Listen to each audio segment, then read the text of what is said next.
What is going on, everybody? Welcome back to the Big Blue in the Bronx channel. Fortunately for you guys, you get to see some entertainment. Fortunately for us Yankee fans, we have to watch this terrible team again. What's going on, everybody? Shouts to everybody in the chat. Angry John, what's up to you? How's everything, my man? Everything's fine. Can't complain. We're going to get to see some. It's going to be a 2-day thing, guys. Remember, we're going to get to see some terrible baseball from both New York teams as the Yankees are about to be on the verge of going under 500. Yeah. No, it's what they are. You know? Listen. The Yankees are. Here's my totally negative opinion, and which could be real, and it is real. The Yankees are probably going to lose this game. They are probably going to get swept, and they're going to go under 500, and they're going to say everything's okay, because it is, John. I mean, when you have a manager who says, I've seen some good at bats. I mean, everything's okay. Yeah, but don't worry, Luca. Everything's fine. All right. So just want to double check. Where are you at right now? Because guys, today it's on Amazon Prime. So yes, if you don't have Amazon Prime, you get to listen to our broadcast. So yes, you do. All right. So I'm seeing the Yankee keys the game now. I think this is Acuna, Stanton, Charlie Morton. I am not. What does your timestamp say? Check that out. Because I'm on a commercial. Damn it. I'm on commercial too. I'm at 47:27. Obviously, it's going to keep going. All right, I'm at like 46:50. 46:50. Jesus. Yeah, this is what it says live. Because are you on the Braves or the Yankees broadcast? I'm on the Yankee broadcast. I am too. That's weird. And it does say I'm live. So no, I'm sure it does, but it's just weird. That's like it has like we're off by at least 30 seconds. So yeah, I'm seeing some players now. So, but again, thank you guys for joining us in the chat. Nevertheless, I don't know, Luca. Do you want to be in sync? Why are we going to another commercial? What the hell? I'm seeing a Michelin commercial. What happened? No, I'm seeing a Michelin commercial. Seeing a. Do you want to be in sync while we're on the commercial? All right, so I'm gonna hold off at 48:22. Let me know when you're there. All right, just give me I'm at the 47:45 mark. So just give me like a. That's a good 30 seconds. By the way, let me know when you match up. What's going on, everybody? Jacob, what's up? Evan, what's up? Brad, what's up? Alexa is being a diva, hiding in the closet. Over under 3. Braves score 3 runs in the first 2 innings. I'm gonna say over because I think Vasquez is gonna get frazzled, and the Braves are pretty sure What was your time stamp again? 48:22. All right, I'm coming up on it. I'll tell you when, so we can get it in sync.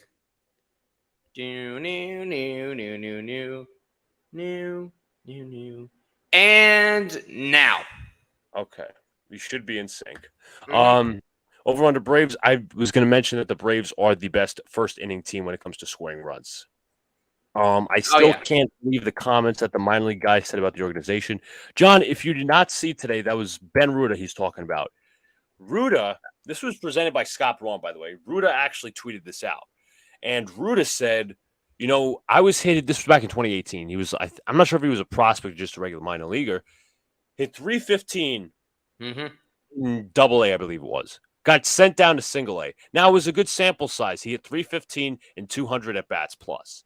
They sent him down because, let me pull up the tweet from Ruda himself. It's so backwards and just. I know what you're referring to. I did see it. It's because there was like an advanced OPS stat that said he was like lucky. Hit FX OPS. Yeah, that's what it's called. So that's why you got sent down. But that tells you Jonathan I can't even pronounce the last name of Jar. Aruz. Because it's the A's in there. That's what's fooling me. Oh, yeah, it's weird. What's up? Every time Acuna steps to the dish, the opponent screams, Oi, Cunyo. I don't know what it means, to be fair. Sup, Daniel Berry Sports. Hope all is well, brother. Hope all is well, guys. I'm seeing the lineup right now. We got DJ LeMahieu leading off at first. Batting second and playing second base is Gleyber Torres. Batting third, playing DH is Aaron Judge. Batting fourth, playing right field is Giancarlo Stanton. Batting fifth and playing third base is Isaiah Kiner-Falefa. Batting sixth, playing left field is Billy McKinney. Batting seventh and playing center field is Harrison Bader. Batting eighth, playing shortstop is Anthony Volpe. Batting ninth and playing catcher, Kyle Higashioka. And they will face the right-hander, the veteran, Charlie Morton. He's been around for a while now. He's bounced around here and there, but he does know how to pitch. He's not.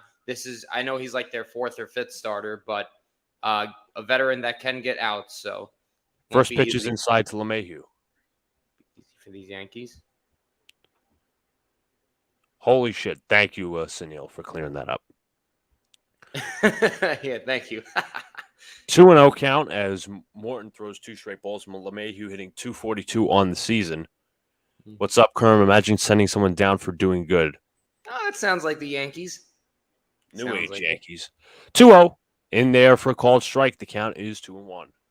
Oh, and guys, if you guys didn't see in the chat, Alex has posted the link to the Fire Boone and Fire Cashman t-shirts for you guys. So if you guys are interested in merch, you can click the link and buy those shirts. Please do. Please do. We've got a couple of sales on them today. Let's keep it going. Let's power up as fans. Because God knows we all need it right now.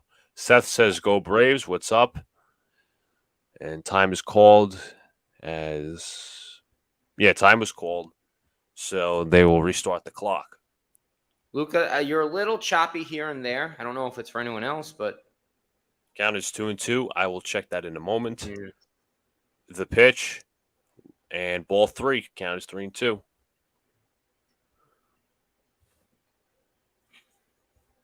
So you're staying inside on him, it looks like. Yep. 3-2 to DJ LeMahieu. Blooped into center field. This will fall, and that is a base hit.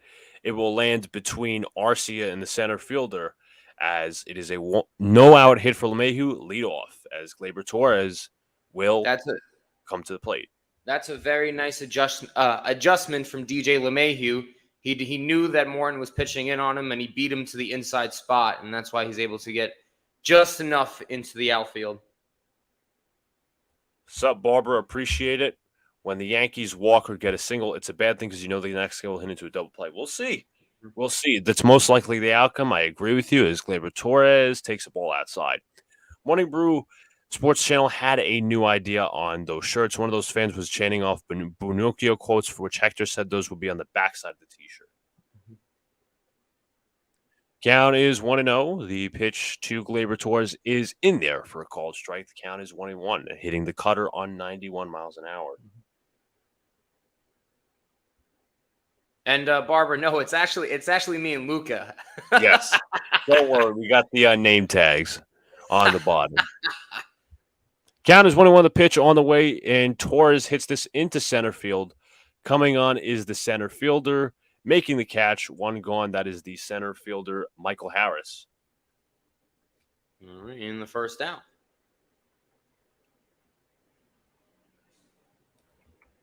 And this will be bringing up Aaron Judge. The ever dangerous. Oh, we got a helicopter. I don't know if people could hear it.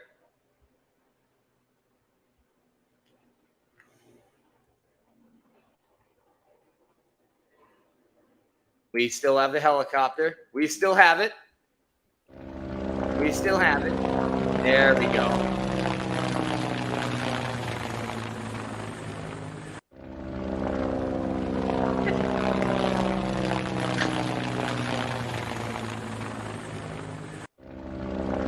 Luca, you keep hitting it.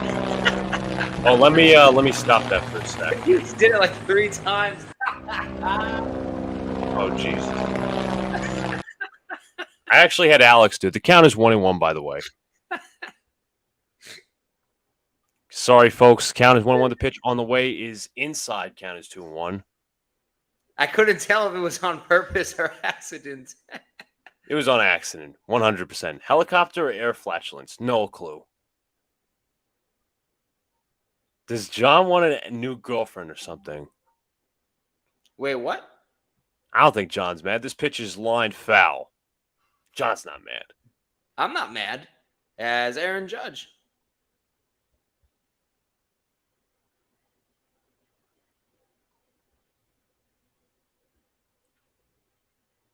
Count is 2-2 with one out. Runner on first against the veteran pitcher Morton.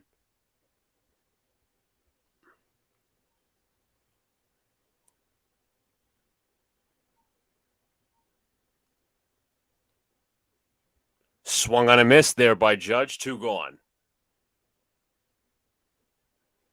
Matt, that noise was the helicopter earlier. Where we were playing the sound effect. Sunil says, spoiler, this is actually a good pitch from Morton there. Looks like it was a slider. I thought he was a curveball. Got to check the MLB page, and we'll see. Mm-hmm. Pitch is staying is a ball high. Count is 1-0. John Aaron wants the offensive line to be better. Of course, as Jeff fans, we concur. Yeah, of course. I want it too. Pitch is downstairs. Count is 2-0 to Giancarlo Stanton. We literally talked about it for a good 30 minutes the other night.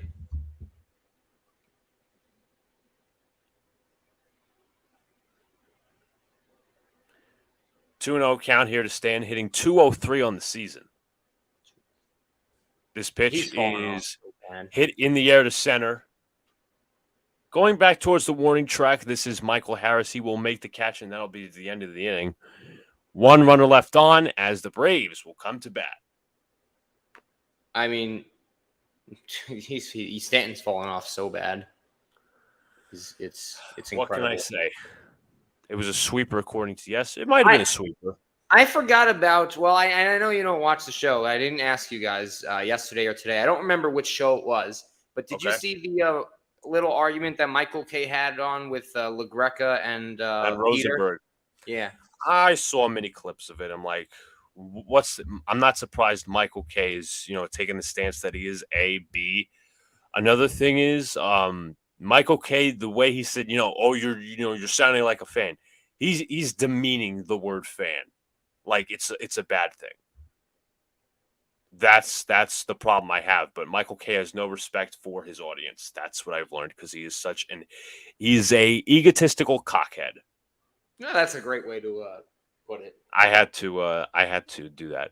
Salah had some interesting comments on Hard Knocks. I'm not going to spoil for John if he hasn't watched it yet. No, I saw it. Okay, all right. I saw it today. I saw them today. Don't worry. All right. I caught up. So Salah was all over this bitch. I guess the defense he was talking about. Yeah. But 100%. Because the defense was elite last year. I think they're still elite this year. As we look at the Braves lineup, batting first, the MVP, arguably, is Ronald Acuna Jr. Batting second, playing center field, is Michael Harris. Batting third and playing third base is Austin Riley. Batting fourth and playing first base is Matt Olson. Batting fifth, playing DH is Marcell Ozuna. Batting sixth and playing left field is Eddie Rosario. Batting seventh, playing catcher is Travis d'Arnaud. Batting eighth, playing shortstop is Orlando Arcia. And batting ninth, playing second base is Nicky Lopez. As Randy Vasquez, the Yankee rookie, will take the mound. All right. Someone who might have a future on this team. Possibly. First pitch to Acuna is way outside. Count as 1-0.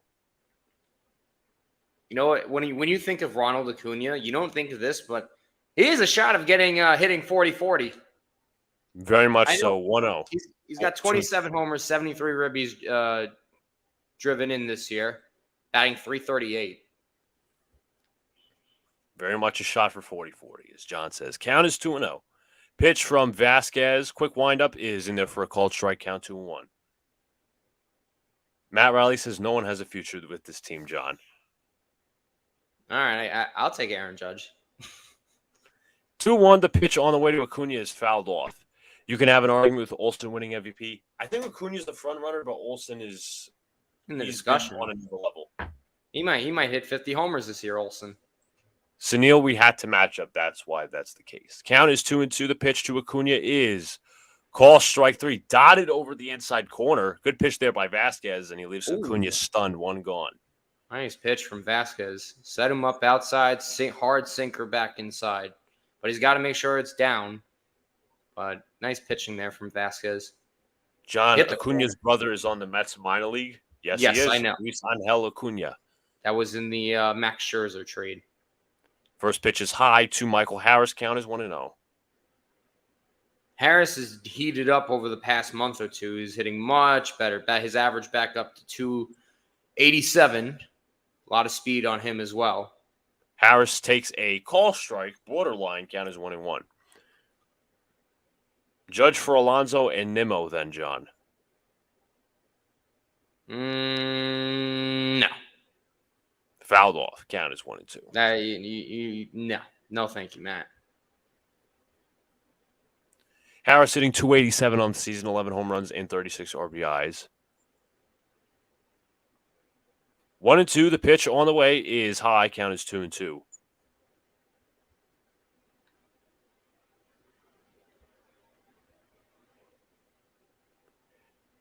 Two from Vasquez. Swung on and lined in the left center field. Coming on is Bader. He will make the catch. 2 gone.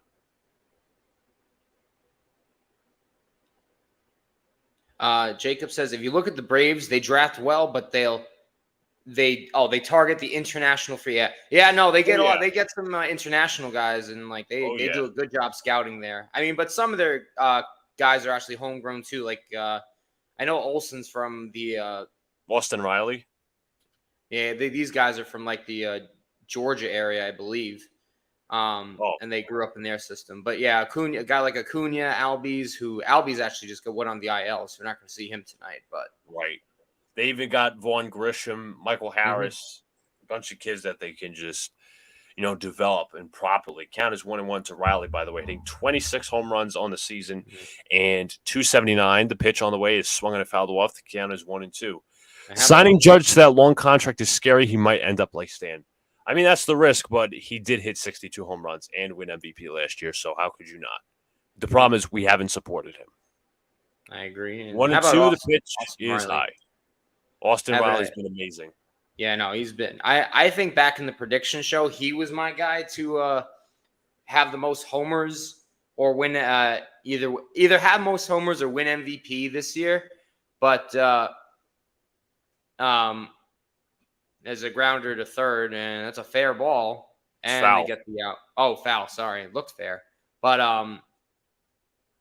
I think I had him either winning MVP or having the most homers, and I got the right team. I just didn't get the right hit the right player. That previous GM did cheat and got Acuna and Albies, I believe. What GM cheated? I'm curious. Oh, hold up. What was his name? 2-2. Riley takes outside. The count is full. John, how long till Acuna up? 2 years? Talking about Luis Angel. Yeah, probably. That's a reasonable timetable. Matt Olson, the mighty home run hitter on deck, is ball forward to Riley. He'll take the walk.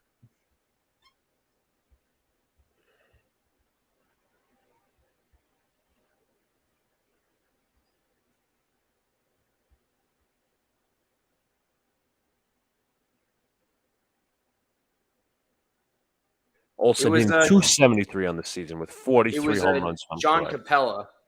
I think that was the guy. Fresh count here to Olson.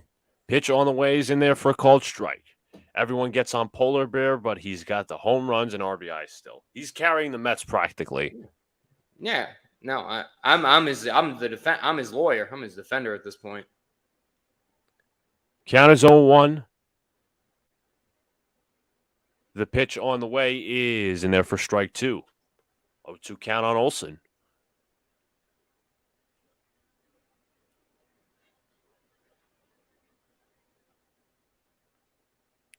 Vasquez from the stretch. Delivers the 0-2. Swung on and missed. Another strikeout for Vasquez as he strikes out the home run hitting Olson. And that'll be the end of the inning with one runner left on. It's 0-0 as we head to the top of the second. Go for a sip of some seltzer. I actually, for the first time in a while, John, I actually had some Jersey pizza today. All right.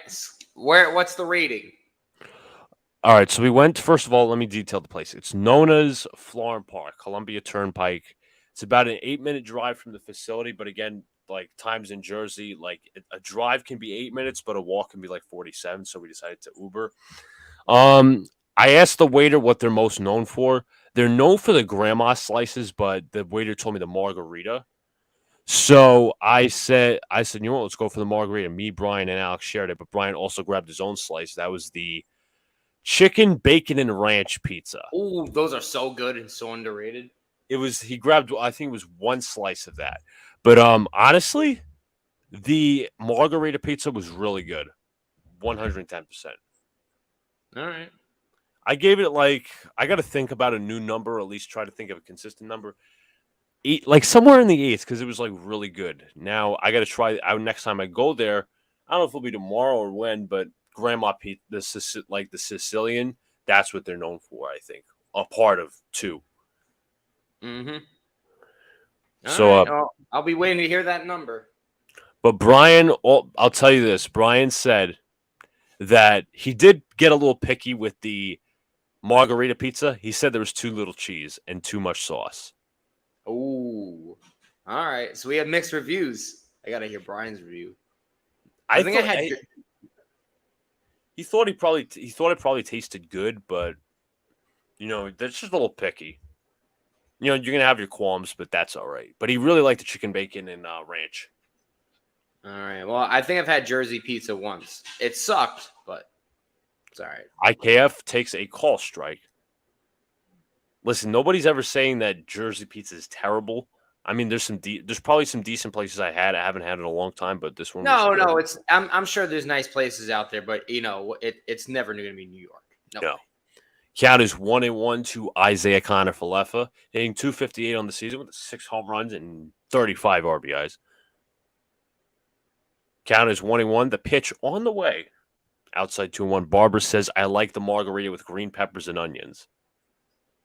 I don't think I would. I don't think I go that far. Yeah, I don't know. I don't know if I would do that on pizza, if I'm being honest. That's a personal preference, though. I know some people would like it. Of course. Count is 2-2. Sunil says Jersey anything basically sucks. Jersey Mike especially. Disagree with the Jersey Mike take. Jersey Mike's is pretty good. I'll disagree with you on that, but yeah. Better than Subway. 2-2. IKF takes a ball outside. Count is full.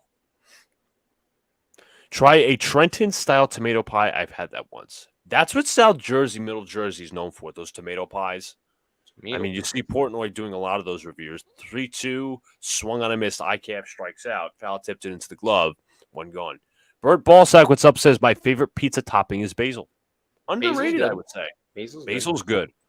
Basil is definitely good.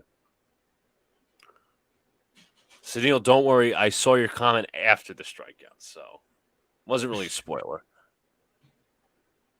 But basil is good on pizza. Here is Billy McKinney hitting .235 on the season. The righty Morton delivers. He's arguably been your best left fielder. That doesn't say much. No, I know. That's why I laughed.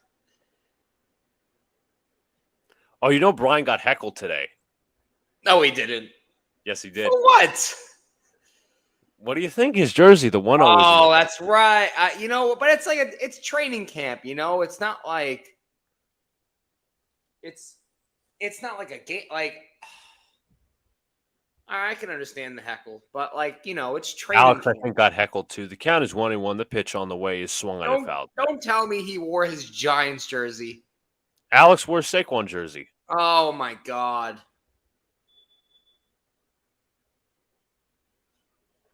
Alex and Brian. Somebody made a joke towards him. I'm not sure who it was. Count is 1-2. The pitch is high. Count is 2-2.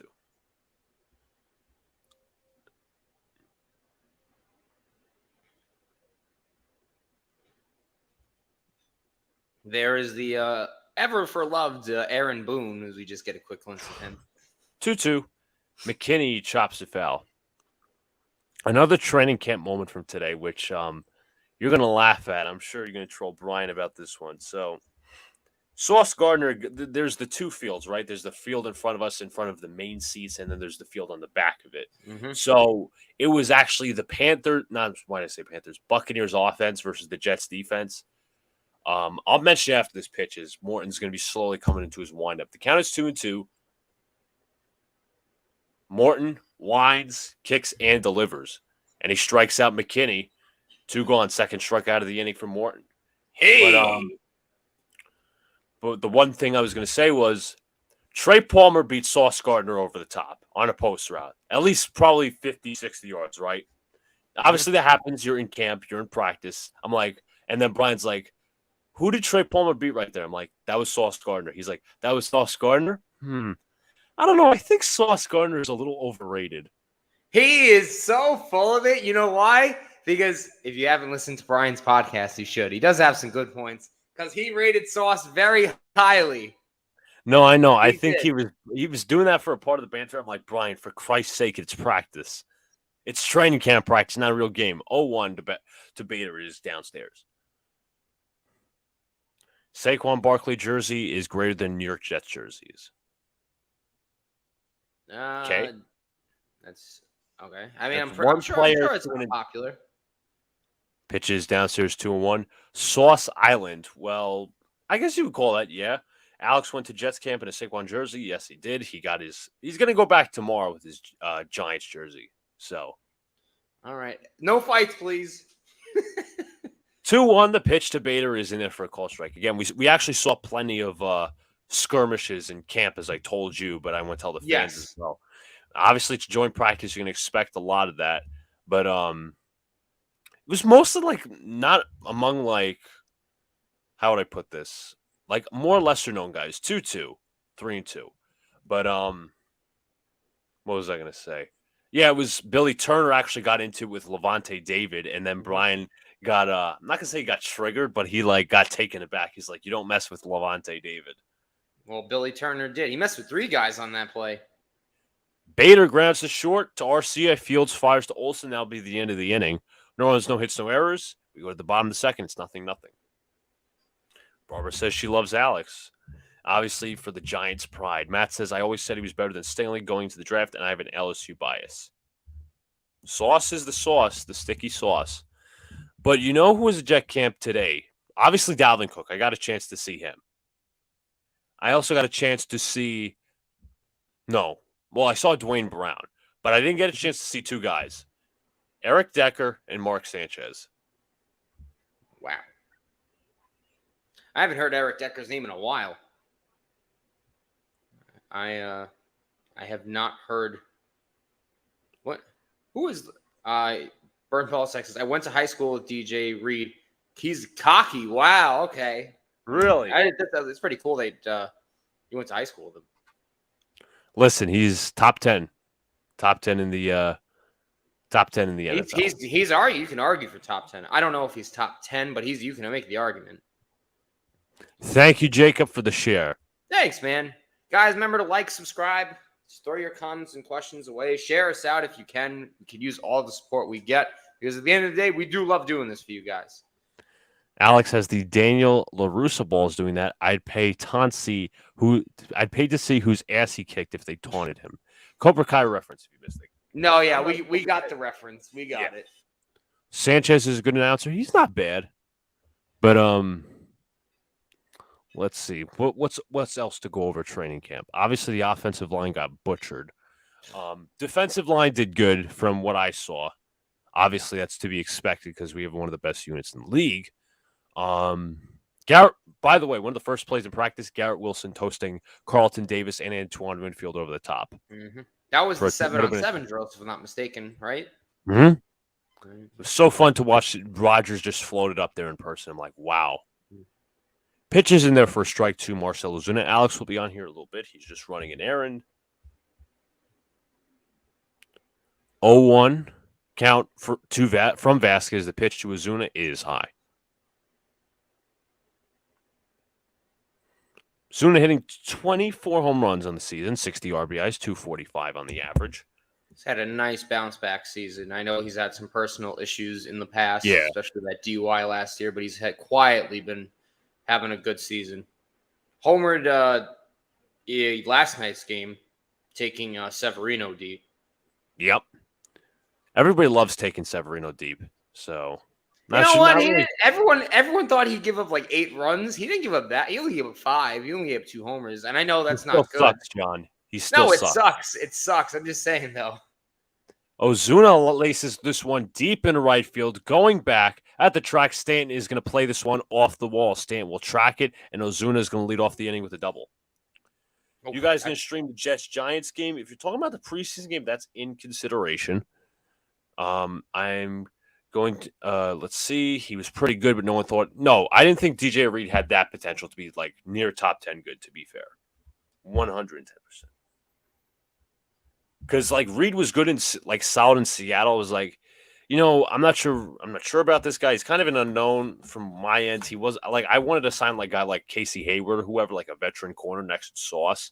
Well, this is before Sauce, but he's been more than I expected, and I love it.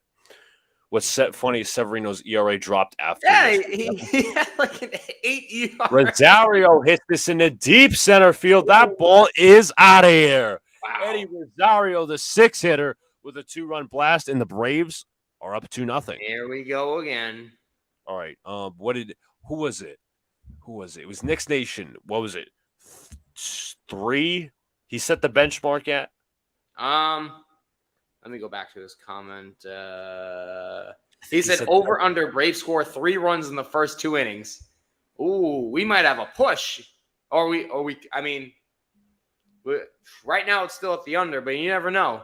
No outs in the inning is this is just, Rosario, just like Ozuna, quietly having a good season for the Braves, provides power.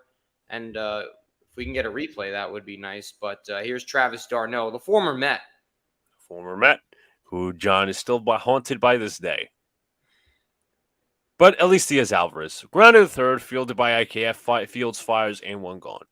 Under 500, yes, seems like it. Yes, we do play in the regular season, Barbara, but we're actually hoping to go out to the game. I know it's going to be pricey and all, but yeah. But listen, we're gonna have Alex's friends tailgating. His guys from the Big Blue Crew all coming up from various locations, so it's gonna be a fun little kind of block party. Pitch to RC is on the outside corner. No problem, Burnt. Under 500, as already mentioned.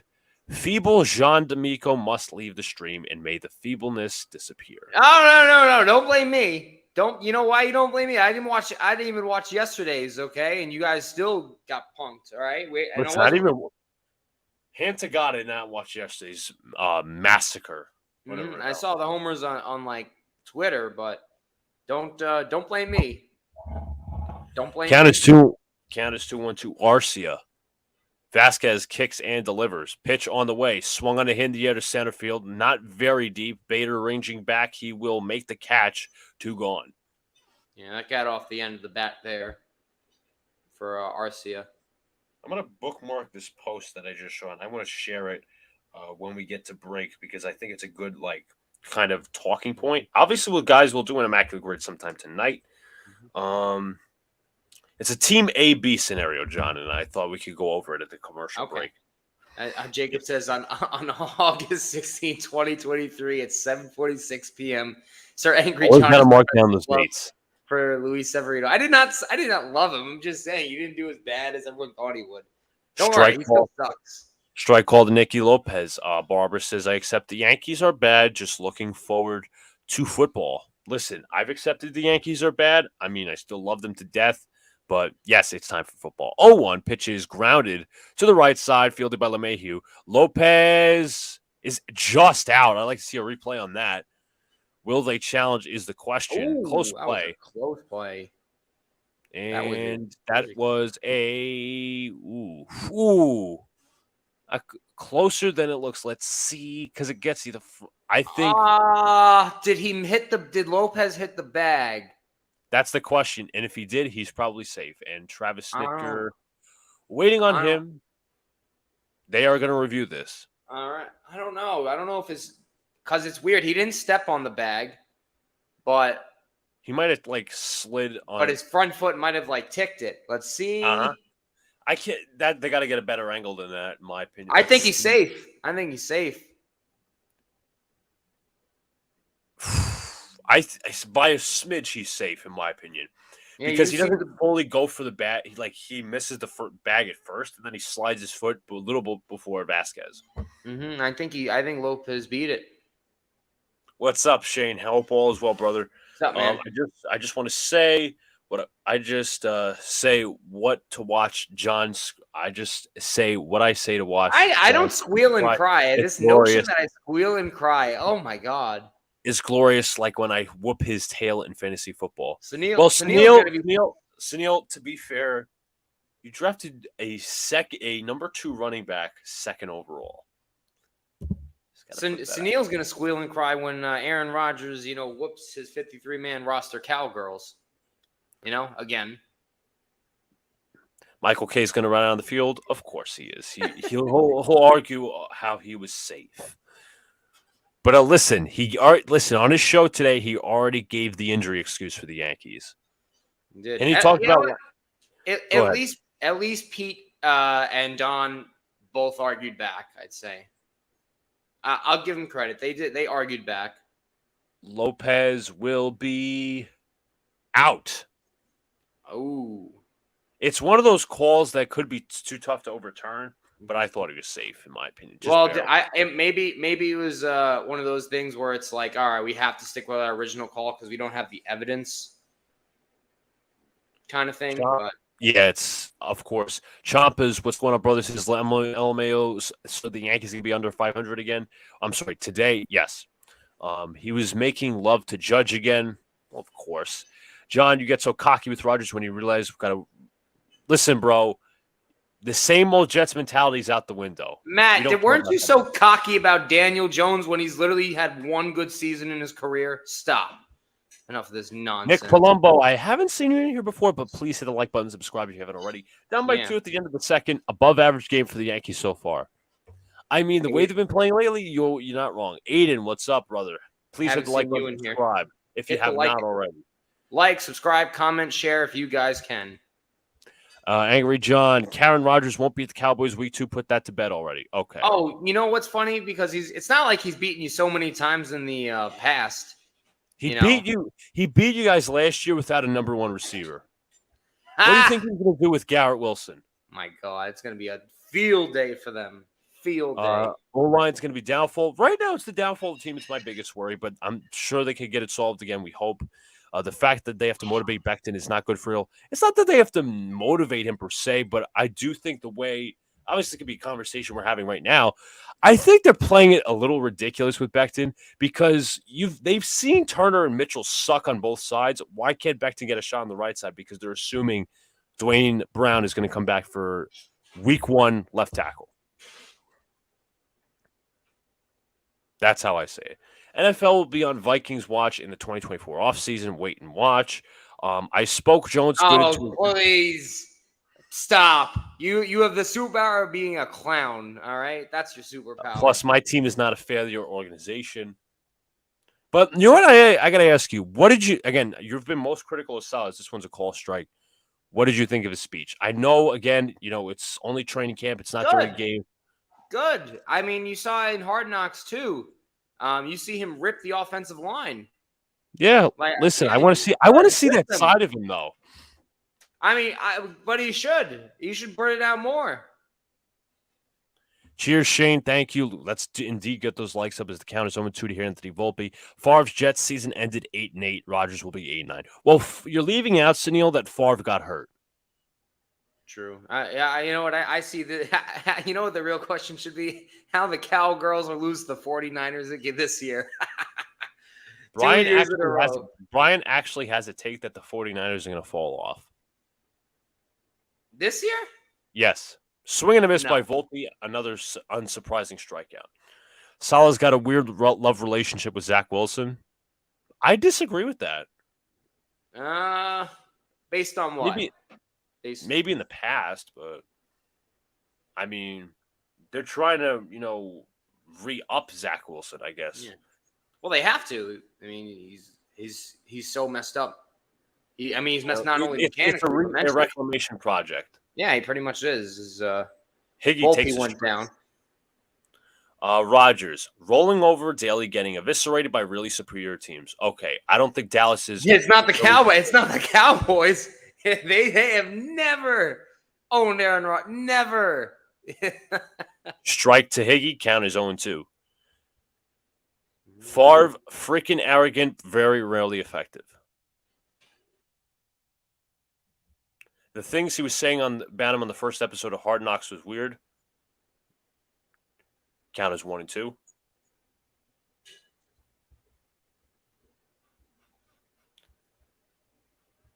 One out here for the New York Yankees. Can we stop swinging at pitches outside when we're losing? The Yankees don't know plate discipline, Aiden. I hate to tell you, this pitch is grounded to the third baseman. Riley, he fields, fires, throws it over to Olsen. That is 2 gone. Yeah. Matt Riley says the things he was saying about him but like what specifically? Yeah. We beat his tail in a 2016. Hold on a second. Timeout. 2016 regular season. What happened in the playoffs, though, when he Yeah, I know. I love he brings the regular season and then the playoffs. I wonder what happened. I wonder. Do you remember, Sunil? I don't know. Refresh the memory. Pitch to LeMahieu is a cold strike. Eli beat Favre and Rodgers in playoffs, both Green Bay, just saying. I mean, Eli was a talented, obviously, playoff quarterback. But he's not better than those guys. No. LeMahieu will end the inning on a ground out here to Arcia. LeMahieu just jogging out of the boxes. Even Olsen, missed the bag at first, but nobody cares on this team as that'll end the inning. It's true though. You hear Aaron Boone talking on Monday night. I don't know what the hell he said, and who cares really? Was it about the base running thing, or was that night? That insulted my intelligence, but it wasn't the comment I was talking about. The comment I was talking about was like, the Yankees need to find it or just find some motivation. But then the next day they ended up losing, and Judge said after the game, we need to find that motivation or whatever. So clearly these guys are fucking quitting. Eli Hall of Fame, accept it. It's going to happen. Oh, I know he's going to the Hall of Fame. I don't disagree that he's a Hall of Famer. I just don't think he's better than those guys. I mean, I know he beat them, but I don't think he's better than Favre Rodgers. Matt Riley says, he said, look at his arms. Oh, my God, those sleeves look so tight. Like, I laughed when he said it, but it was a little weird. Bro, it's banter. It's banter. Yeah, I don't think it's that weird. What are your thoughts on the ex-Yankee? It's not surprising with the Ben Ruta thing, commenting and all. It's not surprising because the Yankees just don't focus on baseball. They focus on clearly the nerds they have up there are really it's doing so well for them, As obviously we're still in commercial, but I was going to go back to you on this. Hold on, let me say this. Is it wrong for me to say we should have just let Judge go and start retooling last offseason? Well, to be fair, not even myself, Jacob, saw this kind of collapse. But again, anything's possible with the Yankees, but you had to bring him back, in my opinion. It would have been a PR nightmare. Not only that, but Brian, if you thought there was heat on him then or now, there would have been more heat. Plus, if the Yankees kept the same roster without Judge, because of the whole war they had in arbitration and the period beforehand when they were talking about an extension. So that it would have been a nightmare. I'm going to be fair. I doubt you would have been able to sell the tickets as much if Judge was not a Yankee. I'm sure you agree with that, John. No, yeah, and I don't mean to take it off topic, but the Ronald Acuna numbers as he leads off. I mean, his numbers are ridiculous. I was looking at where he ranks. My God. 1-0. The pitch is swung on in line right to Volpe. Makes the jump and catch when gone. When do you think the Yankees will give up on the season? Let's do a standings check. They got it. They got to play the kids. In my opinion, the season's over. The fact that they're at 500, they're 6.5 games out of the wild card. 6.5. That's not 3. That's not 2. That's not 1. That's 6.5. That's like Mets territory when they give up on the season, to be fair. 14 games out of the division. They're not winning the division. So you know what? It's got to be soon because you think about it, as this 1-0 pitch to Harris is line foul. The August 19th, what's the term I'm looking for? Fuck. It's when rookies aren't service time. Service time, yeah.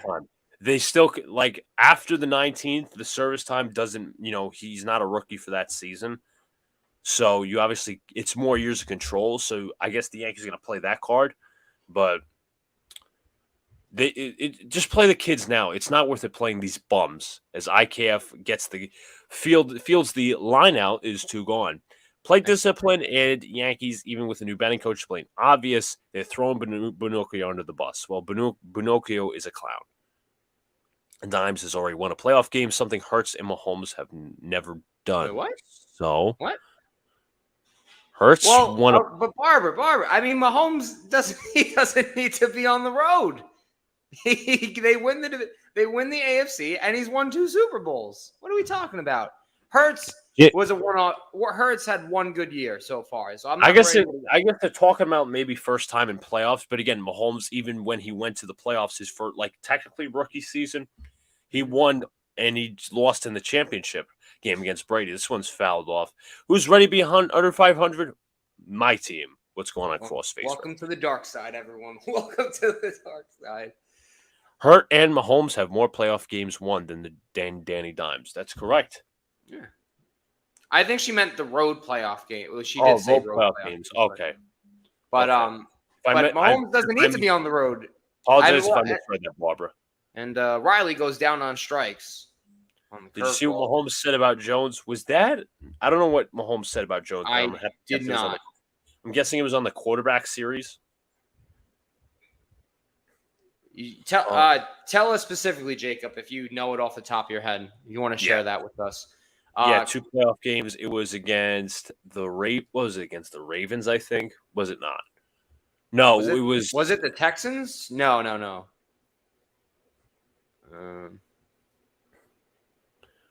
Who the hell's giving Pete lessons in astrology in the chat? What? Who the hell is giving him astrology? We're not doing that. No. We're not doing no astrology here. We get that out of here. He's saying that Pete is being. No, I know. I'm just like, don't bring it over here. Yeah, whoever's doing that, don't bring it over here.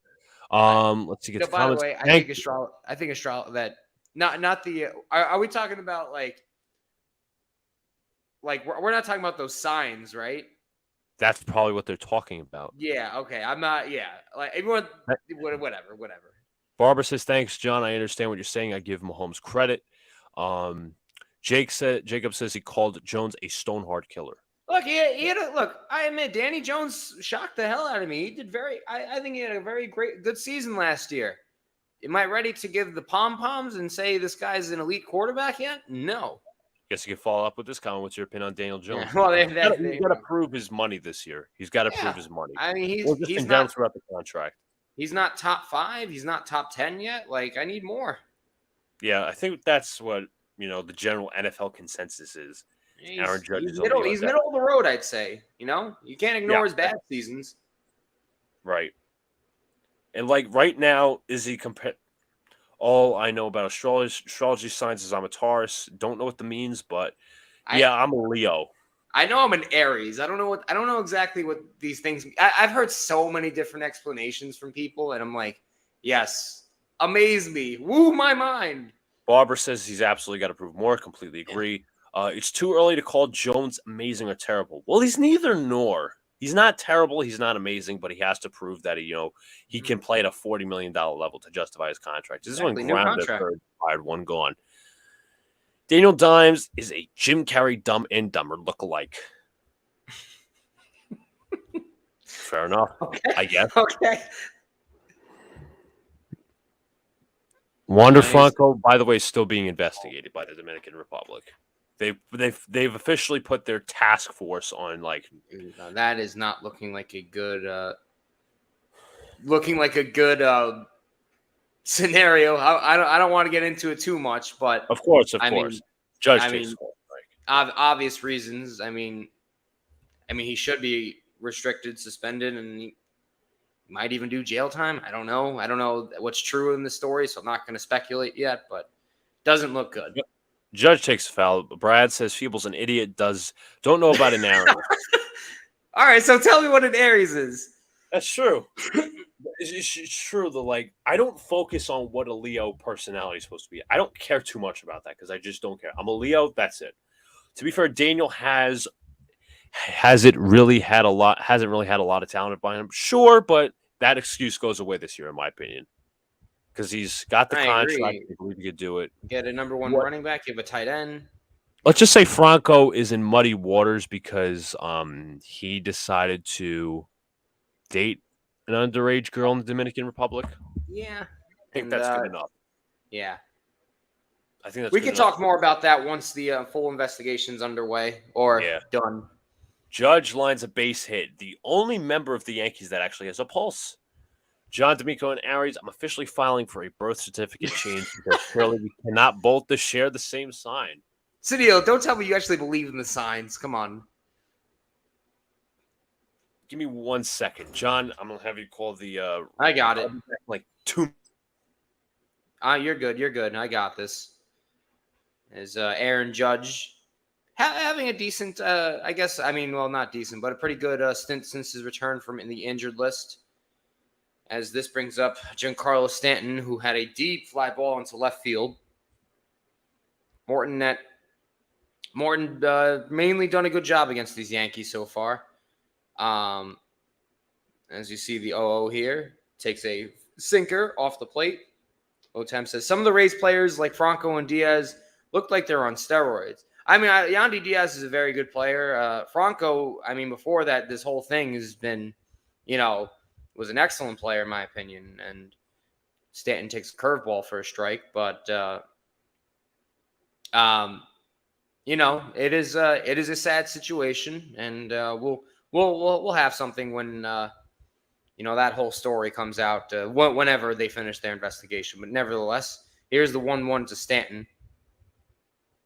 As Stanton, did he check his swing on the curveball? As the umpire down at first base says, no, he did not go. L.I. Yankee King, good to see you back, man. Did you guys see what Michael K had to see? Yeah, I saw. Me and Luca talked about it a little with him and Pete Rosenberg kind of going at it on the show.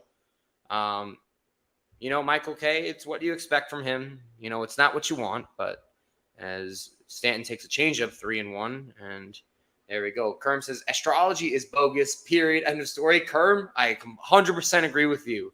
100%, Kerm. 100%.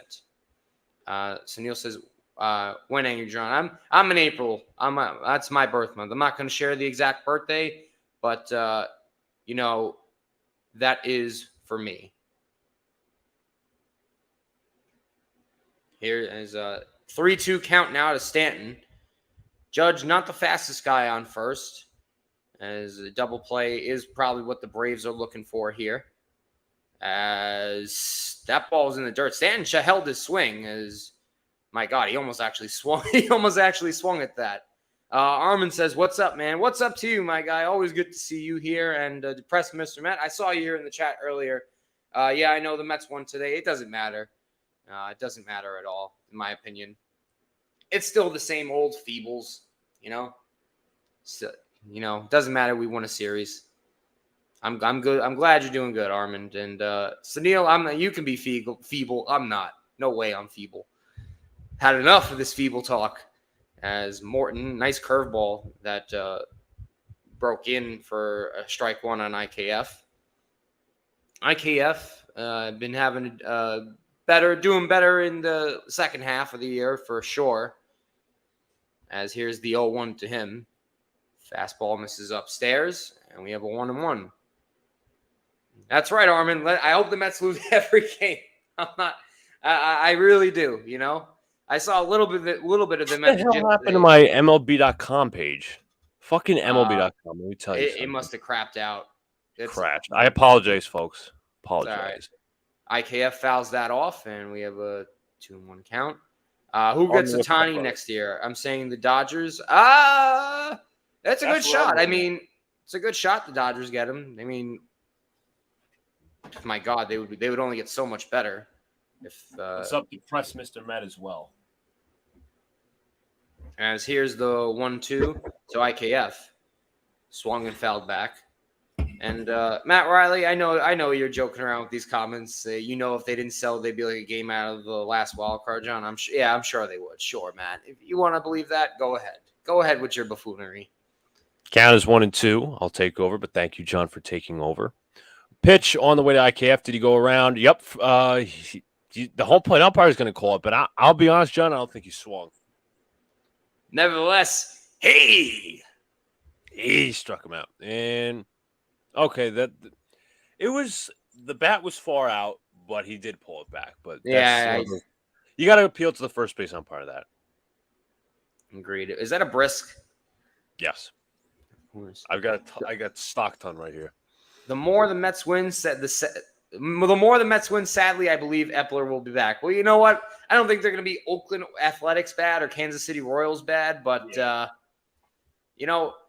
just hope that they get a top 6 spot, because then we don't get penalized in the draft lottery for the luxury tax. So that's what I'm hoping. I think we're like 7th right now. And also remember, there is a draft lottery, so we could win it and get the first overall pick. You never know. I think he's back regardless, whatever happens. My opinion. But obviously that's for upper interpretation. It's called strike 2, Billy McKinney. What do you think of the Alonso trade rumors? I think as of now, they're phooey. They probably did listen on him, but I would want to extend that, man. The Yankees should sign Daniel Vogelbaum. No, by all means, take him. Take him. That is another reason, John, I want the Mets to lose. Take Danny Vogel back. The MLB draft, you don't see the rookies for a good while. It's true, no, though. Of course. I understand that, but, still, I mean, you get the chance of picking first overall and you choose any prospect you want. I'm fine with that. McKinney swings and misses. When I lose, it's refreshing to hear you guys rather than Michael K. Thank you, Barbara. We appreciate the compliment. Yeah, because Michael K. would be defending the Yankees. Oh, yeah, he'd be telling us, it's the injuries, everybody. It's the injuries. Don't worry. You guys got to stop being fans. You got to be like me, Michael K. Everything's okay. It's okay. It's okay. Pitch to McKinney is swung on and missed. Morton gets him with a curveball. That'll end the inning as the Yankees leave 2 base runners. It's 2-0 at the bottom of the 4th. Back-to-back strikeouts. A walk, a hit in the inning. No runs for the Yankees. Still 2-0 Braves. See, Champas, I would agree with you if he stuck to that side, but he plays both sides of the fence. That's what I don't like. You stick to one side. Michael K's a dinosaur. Possibly. That's an interesting term. Dinosaur. It sucks because when you work for a big organization, you got no choice but to be nice about the team. Again, back to my last point. It's you got to pick a side because you can't just be with the fans and then shit on them the next minute. Well, knowing the Mets, they'll get the first pick. Yeah, probably. Wasn't the same thing with Kumar Rocker a few years ago? He didn't. Yeah, he didn't sign, and we got a compensatory pick for him in last year's draft, so it kind of worked out. But it also, I think he's with the Rangers prospect organization, if I'm not mistaken. I believe he got drafted the next year by Texas. So Yankees have 2 hits cross-face right. We need the curl. Luca cat fur ball. He struck him out. You mean? Hold on. It was a strikeout, right? Hey. But by the way, I want to shout somebody out.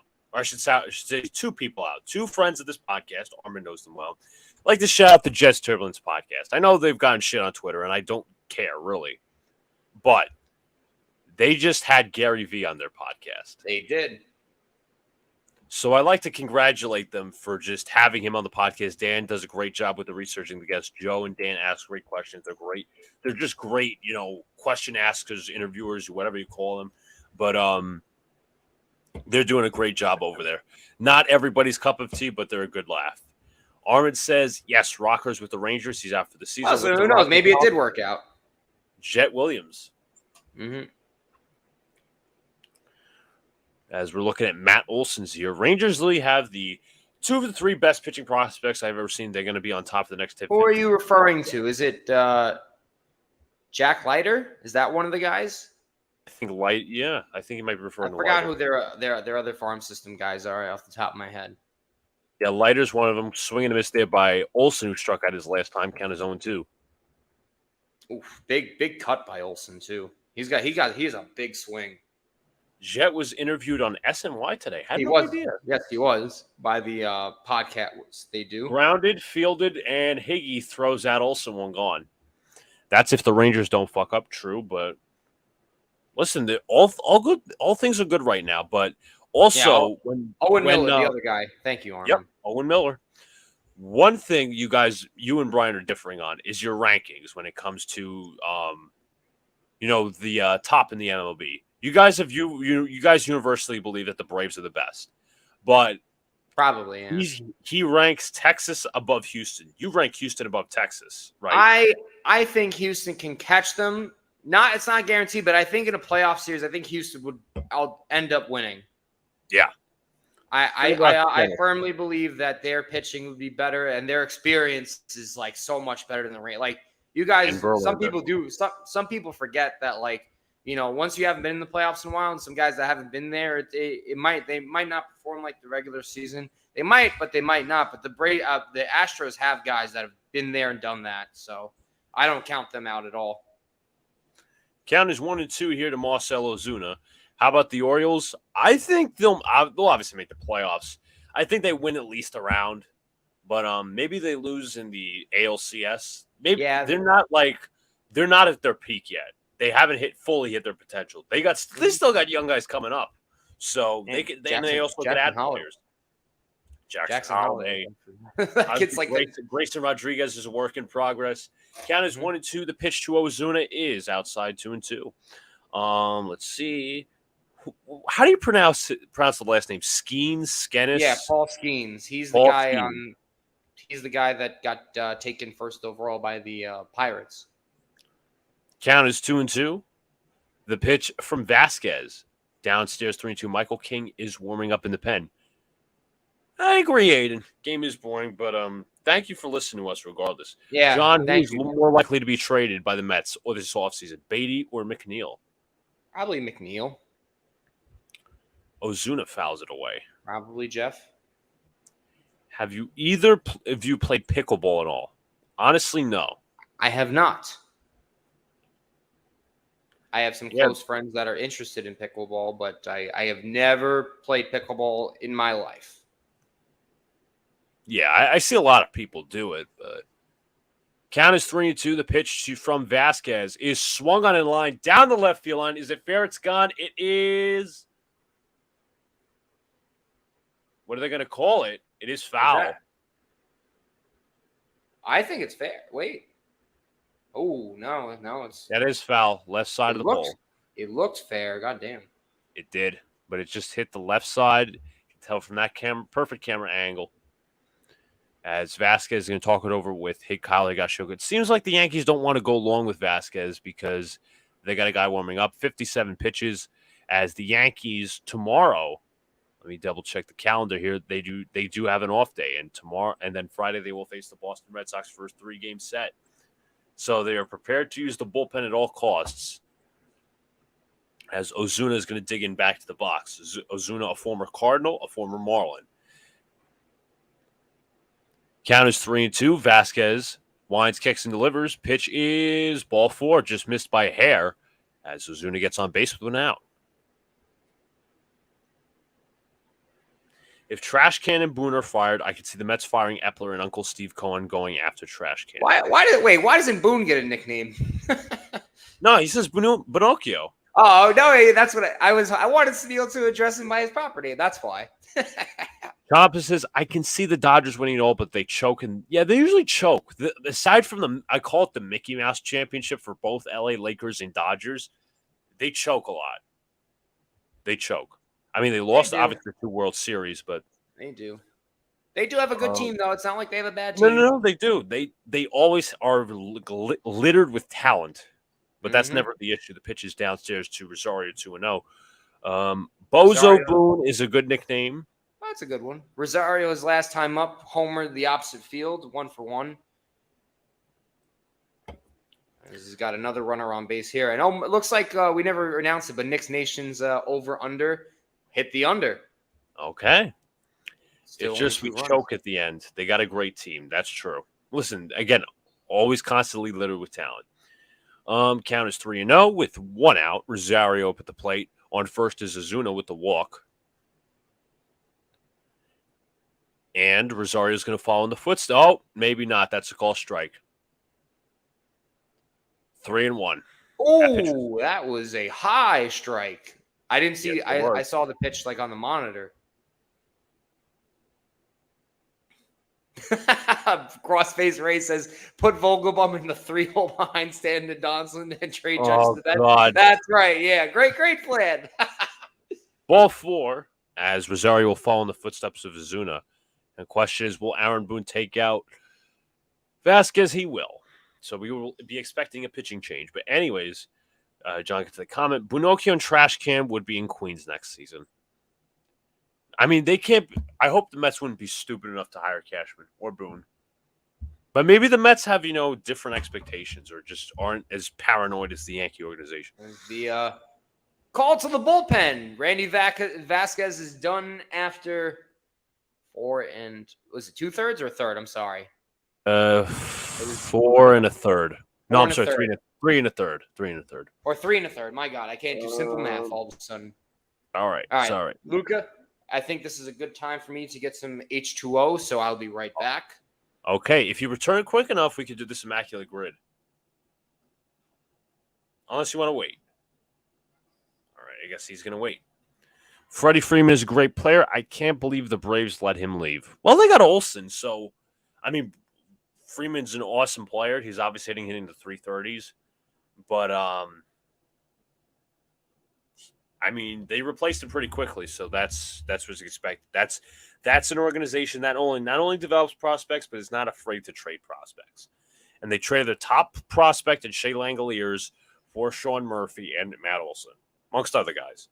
Freeman's the most likable athlete. Completely agree. He's very likable. Vasquez is out. Michael Queen is coming in. But thank you guys. I understand the Yankees aren't playing so great right now, just over the span of August and throughout the season. But we just appreciate your constant support. Hit the like button, subscribe if you're new here. Share this out, please. The more people obviously hit the like button, the more people see it. We get to do more things. Also, please join the Discord chat. I'm not sure if Alex put the link in. But you know what? We're not going to do the Immaculate Grid now, but I want to test John here. So we're going to do Team A.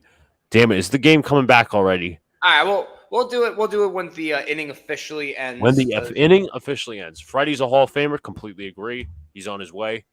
It's you know what I realized about Freddie Freeman?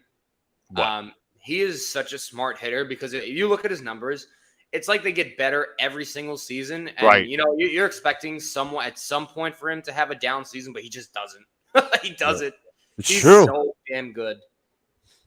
Michael King is up he's actually going to be pitching for the New York Yankees. He'll be facing Travis d'Arnaud with an out and 2 runners on.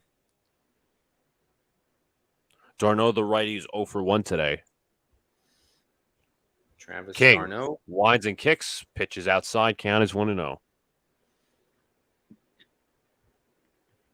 d'Arnaud hitting .258 on the season, 9 home runs, 29 RBIs. 1-0. King delivers. Swung on and popped foul. This will go into the seats.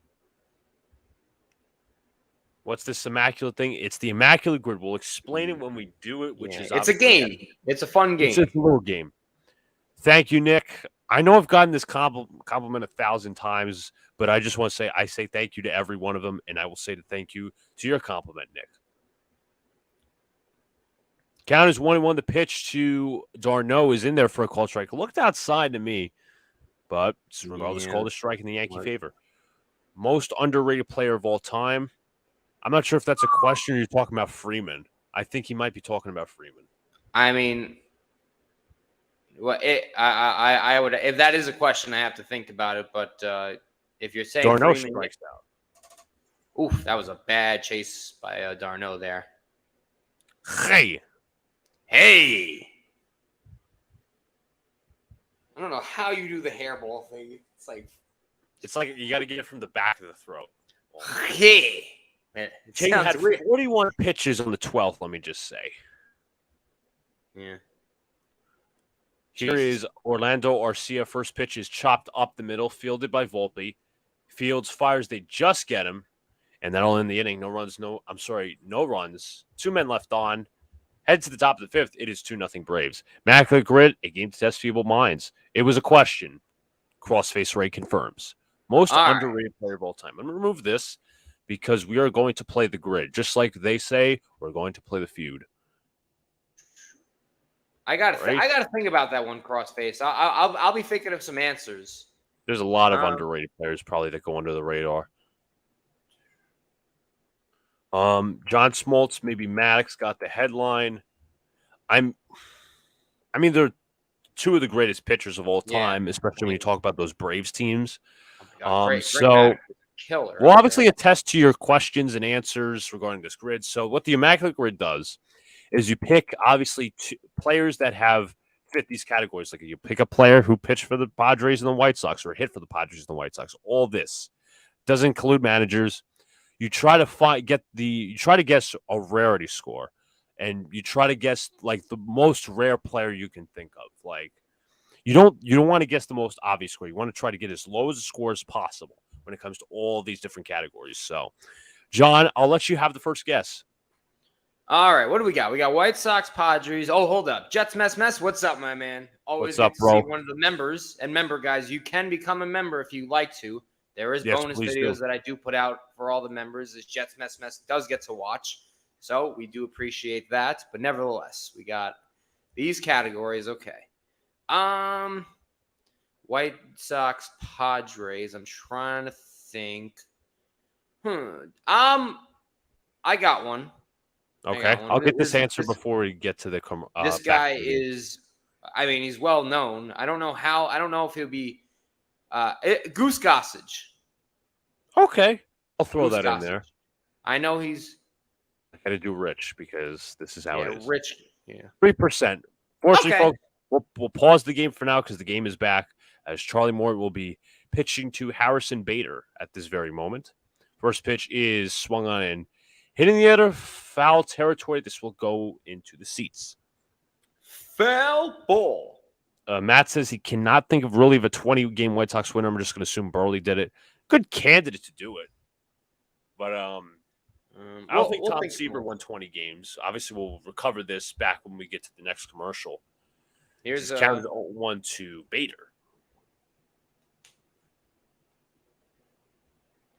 Jordan Lyles for Astros and Padres. That's a good one. That's a good one, actually. I can't believe he's still in the league. It's 2 strikes here to Bader. Where is he now? At the Royals or no? Well, I would say the Royals would be a good guess. Where is Jordan? Find that out, Armin. Where is Jordan Lyles now? 0-2. Bader swings a curveball way out of the zone. 1 gone. Jesus. What was that? Hey. Jack McDowell for White That's Sox. a good one, Term. Barbara also mentioned Jake Peavy. That would have been a good guess too. We'll think of someone. Yeah, but thank you guys for all your guesses. We'll obviously bring this up again at the half inning. Anthony Volpe. Yeah, I was right. Yep. Yeah. I figured as much. First pitch to the rookie Volpe is in there for a called strike. The count is 0-1 for Morton. Jordan Lyles is this era's Edwin Jackson, except Jackson threw a no-hitter, obviously, back in 2010, I want to say it was, with the Whites. It was the White Sox, I think. No, maybe the D-backs or the Rays. That's what I thought, D-backs. Volpe grounded to the left side, fielded by Arcia. Fields fires, and Volpe is way past the line, and he'll reach base. Good fielding by Arcia, but Volpe is just too quick. Mm-hmm.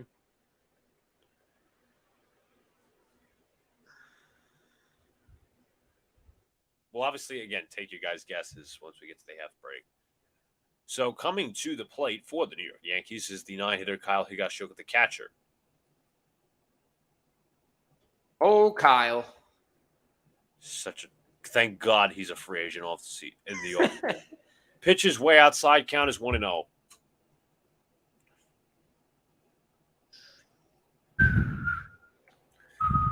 Higgy won today. Count is 1-0. The pitch on the way is downstairs 2-0.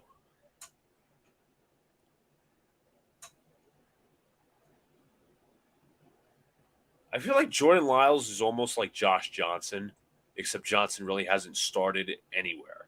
Like for any team during like the regular season for a consistent basis.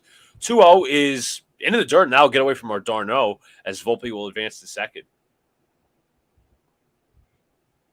Count is now 3-0 as he has the opportunity to take a walk here.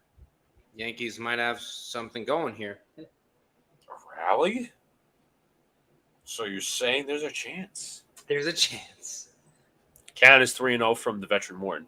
William, what's going on, brother? Says the Yankees should win this tonight. Should is the key word is should. Call strike. How many of these guys do you think are going to be back next year? You got to give me the free agent list.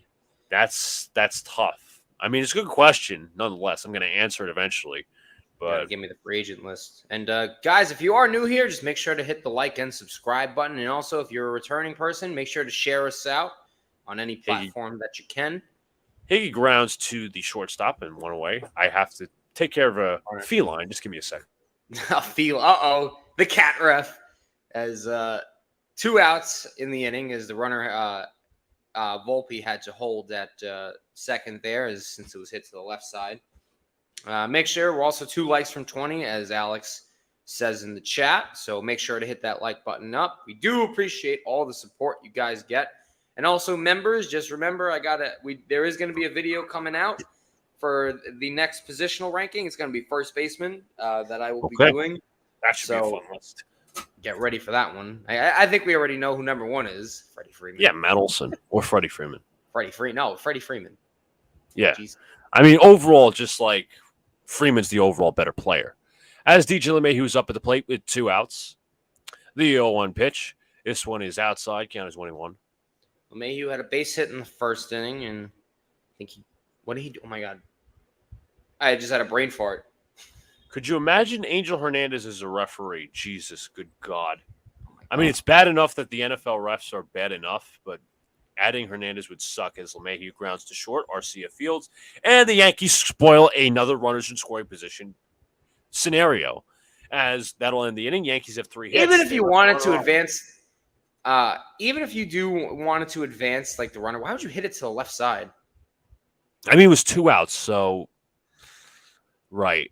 I mean, you could understand that you could say that about Higgy. So I'm just going to pull up the the grid. I do love your series about the Giants. Alex, that's Alex. Yep. He's the head of the channel, but thank you. I will tell him that, or once he comes on, he'll read the comment. What do you think needs to happen for Hal to step in and fire Cashman? Is there anything, or do you think he has a job no matter what happens? I'll try to answer this while John thinks of another guest because I'll be the one. I got a guy that we haven't thought of for the White Sox 20-game winner. Okay. This guy pitched in the 70s as an all-star for the White Sox. You ready for this one? Wilbur Wood. I'd never heard of him before, but you know really? I know he was 9%. 9? Oh my God! But to answer your question, William, Hal, it seems like per Pete obviously has sources and he's very reliable with this stuff. Hal doesn't even want to be his own boss. He doesn't even want to be a boss. So that's why Cashman has a lot of control, and I think Hal defers to him. Unless Hal decides to grow some stones, I don't think Cashman's getting fired. That's my opinion. I don't think. I mean, he should be. That's a different question. Oh, 100%. They'll fire Cashman. Boom before Cashman. So I'm going to take my guess. Let's see. What's good? Get some guesses in there, Luca. Go ahead. I had the first 2. I want to say I'm going to go San Diego, Pittsburgh. Brian Giles. Oh, okay. Veteran left fielder, and that is a 13%. Okay, not terrible, but it could be better. But fortunately, we have to pause this again because the Yankees are back in action as Michael King takes the mound. Here we go. We'll put up the screen. Leading off for the Braves in the bottom of the 5th will be Nicky Lopez. King delivers. First pitch is just a bit outside. What's good, Almighty? Hope all is well. What's up, man? Hope all is well. Yeah, Hal's the money guy. Hal is 100% all about money. He's the businessman. He does not care about his product. You could be a businessman and a fan at the same time. You just have to be evaluating smartly, just like Steve Cohen. 1-0, pitches in there for a call strike. See, that's the difference between Cohen and Steinbrenner. Yes, the Mets have been way worse this season, in my opinion. Oh, yeah, of course. But at least, you know what, he flat out admitted and said, you know what, if we don't start playing good, we're going to sell. And that's exactly what he did. Yeah, because he said, you know, as this pitch is downstairs, he's like, my team has a chance, 14% chance to make the playoffs. How likely will they? You got to bet on, you know, your best chance. And the best chance is the Mets weren't going to make the playoffs, so, you know, we got to sell our guys. That's 100%. And you know what? I don't like an owner lying to me, but I like an owner telling me the truth like that. Count is 3-1, by the way. Matt says if he doesn't want to be like that, then he's 100% sell the team.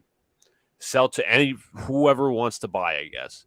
Sell the team. Sell the team. I'm sure I've seen that Alex has been requested to make those shirts. His 3-1 is in there for strike 3-2. I don't get why Hal just hire a president. He does have a president. That is Randy Levine. He's been in there for a while too. But it seems like Levine is the only one left with George's thinking. 3-2. Lopez foul tips into the glove of Higashioka. 1 gone. Hey. Anyways, while the background does nothing, yeah, the Mets are a mess, but at least they're trying to get out of it instead of trying the same thing over and over again. I mean, that's true though. Like the Mets actually saw their fate. They said, you know what, we're not going to be a playoff team, but just sell. The Yankees instead say, you know, we still kind of have a chance. Let's not buy or sell. Let's just go left. Acuna swings and misses. Isn't this Yankee team the same as last season? Practically roster-wise, for the most part, you could say. I'd say they're worse. Yeah, but they're worse. No, I'm saying like in terms of roster personnel. Oh, in terms of personnel, yeah, I guess they're pretty much roster personnel similar. Worst team, worst results. Have Mr. Beast buy the team. He has the money. Not sure who I recognize that is, but I'll look that up. Have him run the team, and Hal is just the money guy who gives him the money. Yep. But Hal has trusted the wrong person to spend his money. 0-1 pitch to Acuna is way inside. Count is 21. See, Michael K can't talk about this on air. Just we'll have this conversation on air. As the count is 1-1 is Brian Snitker, who I thought has done an excellent job with the Braves thus far. I mean, I'll talk about it in a second. This pitch is downstairs. I remember when, you know, the Braves were so bad in 2015. Like, he was the manager then.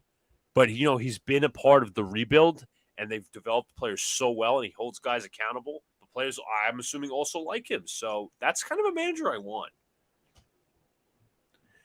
2-1, 2-2. James Dolan buying the Yankees? I don't think so. Listen, he's got the Knicks. He's got the Rangers. He's also got the MSG Sphere in Las Vegas. Yeah, no way. No way he gets – no way. That'd be too much. Could you imagine? Listen, he's got enough on his mind. He's also got MSG as a whole. 3-2 is a full count. He's also got the theaters. That without the Knicks and Rangers is like a whole – it's all – right, of course. I mean, like – the amount of events, concerts. I mean, yeah, he's got a lot to deal with, to be fair. UFC fights that go on there now. Like, come on. Oh, yeah, everything. Concerts, comedy shows, whatever. Whatever you can fill the arena with. Yeah, or the people theater. Will come. It's Manhattan, people. Have Yankees are too old on the field, and the office, they need to get younger. I'm going to talk about it in a sec. 3-2. That was borderline, but surprising at the call is ball 4 to Acuna. He'll take the walk. Essentially reigning MVP. Trivia question by Prime. Ronald Acuna is the fourth player with 25-plus homers and 50-plus stolen bases since 1990. Who are the other three? I think I'm going to name one. Barry Bonds. But fourth did Bonds did he get it in the same season, though? Since 1990. No, I'm saying, did he get 50 and maybe he did, actually, yeah. As Michael Harris will come up. But yes, crossface right, I will answer your question. Pitches outside. In the front office, too many people have been long in the tooth there. Alex always brings this up with the Giants, and they've replaced their staff over the years. I should say last year at least they did. The Yankees, Gene Afterman's been their assistant vice president, whatever, to the GM, whatever, since 2001. Damon Oppenheimer, farming director since 2003, or at least early 2000s. Kevin Reese, 05, dealing with the farm system. Tim Naring, beginning of the early 2000s. They don't have guys who are, up to date on this era. Michael Fishman's also another name. King had to check Acuna on first. Is Acuna one of the fastest men in the league, if not the fastest? He's definitely up there. As Harris, Hal makes Dolan look good. In truth, that is good. I'm sorry, not to say it's good. It's true. It's true. What's up, Wompbag? What's up, Wompbag? Hope all is well. 1-1 count. Acuna leads off first. He's a threat to steal. I wonder who's going to have more stolen bases, him or Asterio Ruiz when it's all said and done. But probably Ruiz. But strike 2 there. Swing and a miss. Dolan's brother owns the Guardians, so they own a baseball team already. Charles Dolan, well, it was his uncle, and then it's somebody else, but they're known to be a little on the cheap side. So that wouldn't be a good investment, even for the Indians or the Yankees or whatever. 1-2 pitch is swung and a miss by Harris. 2 gone. Hey. Wow. That was a good job of getting elevated in that fastball up there on Harris. Not a high ball hitter. Yeah, cross-face Ray, again, you were completely right on that. Not much, just another night watching this joke of a team. Listen, we just thank you for supporting us, hitting the like button, watching along with us. We apologize as New Yorkers that we put out the feeble Mets and plus Yankees for games. But again, since this is the state we live in, this is the junk we have to give you. But hopefully our commentary makes up for it. I have a question for you. And that question is, I'm going to be announcing this, obviously calling the game while you can answer this question. You look at every professional sports team. I don't know about soccer. I'm counting hockey in this one. It's a pitch outside. Go back to 2019, okay? Okay. Which teams, or I should say, which teams have progressed since then, and which team has regressed? What do you mean? Who's progressed since just 2019? In New York. Oh, in New York. Sports teams. All right.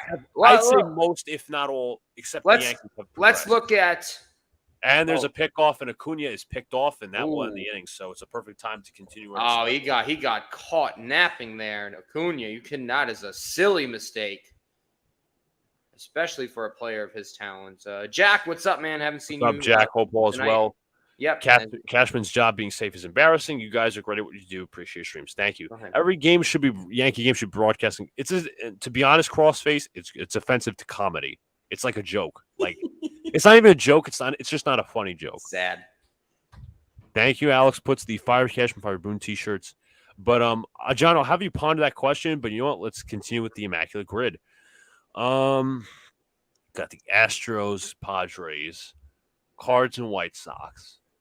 Got the Astros and Cardinals, 20-win season for the Astros. We got the Pirates, 20-win season, and Pirates, Cardinals. So we got a lot on our table here. I mean, Pirates, Cardinals, an obvious guess, in my opinion, would be Jose Quintana.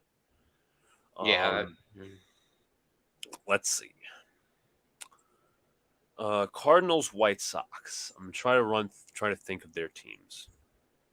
I don't think Eckstein was a White Sox. No, I don't think he was. I don't think so. Pujols, obviously not. He spent the majority of his career with the Cardinals. Other half was Dodgers and Angels.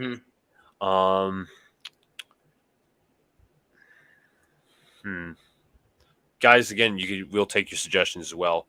Astros, Padres, Ken Caminiti. That's actually a really good guess, and I think I'm going to actually go with that. That's a good one. The Kerm strikes. He's a really smart guy. 35%, but that's okay, in my opinion.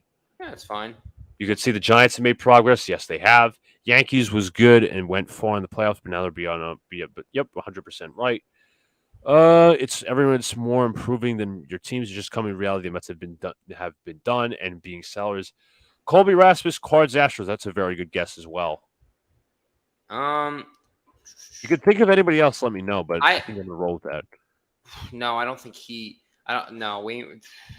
Trying to think of pitchers too, because was Wandy Rodriguez? Wait, I got one. No, I don't. Was Wandy Rodriguez ever a Cardinal? I'll get back to the game in a sec. Wandy Rodriguez ever a Cardinal? I could look that up. No, he was never a Cardinal. No? So, fortunately, once again, we got to stop this and we got to move back to the game. Man. Yeah, that's my reaction too. But anyways, Gleyber Torres is up at the plate with a 1-1 count. The pitch on the way is swung in line. That is a base hit into left field. And he will round first and stop right there as a leadoff hit. Lance Lynn, White Sox and Cards. Yeah. Good guess, but I think it's a little more on the obvious side. Carpenter played for the Astros. Colby Rasmus, Cardinals, Astros. That's not a bad guess. Yeah, because he played with the Cardinals for the first part of his career, traded to the Blue Jays, and obviously Astros. I don't think he was on that World Series team. He might have been, but I wasn't too sure. He was 2015 as Judge is up at the plate.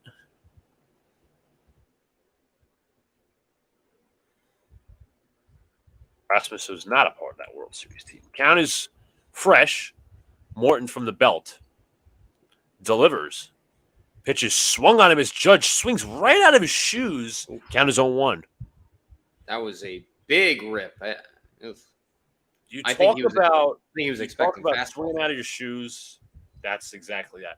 And you talk about a pitcher who's owned the Yankees in the playoffs. Charlie Morton is the one. Li with a hot take. Daniel Jones. Oh, no. Do I have to name the names? Who's better? Come on now, Li. That's a swing there by Aaron Judge. First base umpire calls it a strike. And, I'm not sure if it was a strike, but leaves to figure. When Hal said he isn't his father, it hit me. He won't fire anyone. He believes in finishing a contract regardless of results. He had the prime opportunity to fire fucking Cashman last year, but he didn't. But instead, if you remember, John, he played out the whole scenario. Like the Yankees literally operated without a GM. It wasn't immediate. Like they waited. Yeah, it was like a few weeks. Judge swings and misses on the curveball. One gone. Hey. Li says, first of all, I say, hey. Li says, name them. He's saying for me to name them. Okay, Mahomes, Burrow, Burrow, Allen, Rogers, Herbert, Jackson. You can put Jared Goff in that category. I know. I don't know if he's about. No. I would say Goff is more towards the top 12. Well, I'm just naming the guys better than Daniel Jones. Jared Goff's better. What's up, Booyah? Yeah, Prescott's better. Okay, Booyah, what's up, man? I'm in the middle of naming quarterbacks better than Daniel Jones. Feel free to shout them out as well. So that's 8 guys right there. Jalen Hurts is better. Who else we got? We got technically Matthew Stafford. Stafford's better. Russell Wilson's better. Derek Carr is better. Kirk Cousins is better. That's about 13 right there. Yeah. The Yankees don't believe in left field? Absolutely not. They don't even believe in left-handed hitters, to be fair. The 0-2 pitch is down to the dirt. It's not such a crazy take. I don't think he's a top 10, though. Like, no, top 15, I could understand. Jack Connors, by the way, Pierce Johnson, AJ Mitz are up in the pen for the Braves. Watson's better. That's another one. Yep. Watson, again, we got to see Watson back again in the second year, back from the league. Mm-hmm. Oh, easily, Li. Goff, Dak, Stafford, Carr, all better. Stanton strikes out. Hey, God. Good curveball there from. I wouldn't say Kenny Pickett. Yeah, crossface right. He's got to prove it. That offense is loaded with weapons. Li. Line is solid. Danny Jones has not even had close to the seasons those other 4 guys had. Has he even thrown for 20 touchdowns? No. Top 10 list change. No, I agree with you, Wantbag, but I don't think he was a top 10 quarterback last year. The pitch is outside. Yeah. No way. Again, you could name him off the top of your head. Mahomes. I already named about 13 or 14 guys. Exactly. Kyler Murray. Yeah, he's better. Mahomes, I'll list in a second. The count is 1-0. The pitch on the way. I named about 14, 15 guys. Way out. 2-0. Mahomes, Burrow, Allen, Rodgers, Herbert, Lamar. That's my top 6 right there. Excuses. Who the fuck DJ throwing to? Wait. Listen, I get it, the lack of weapons, but come on, bro. Hold up. When has Daniel Jones ever shown the ability to dominate a game? You want to hear? Hold up. Patrick Mahomes, the best quarterback in the NFL. Now, I'm not even going to compare those two, but I'm making the point like this. If you are truly a great quarterback, you do not need top. You overcome that. You overcome that. Count 3-1, by the way. Proof in the pudding. He lost Tyreek Hill, and he had a better season without him. Enough said. Travis Kelce. I mean, his main weapon, but again, this is 3-2. It's talent. It's all about the talent. It's not about, who's had better weapons or who's worse off with weapons. It's talent level. Does Daniel Jones have the talent to be a top 10 quarterback? Right now, I don't believe that. We have the time to see. Is this one call strike 3? Oh my God. I can't was about to take the walk. The Braves are finally happy they got the call back from the 3-1 pitch, or I should the 2-1 pitch. And now on the inning, we head to the bottom of the 6th. See, the reaction was funny, but All right, we got to stop the screen, but we can still 70% of the receivers were dropping balls. But let me ask you this, Li. How do you know that Daniel Jones has the talent to overcome? He hasn't shown it. He hasn't shown it. But we're honest NFL fans here.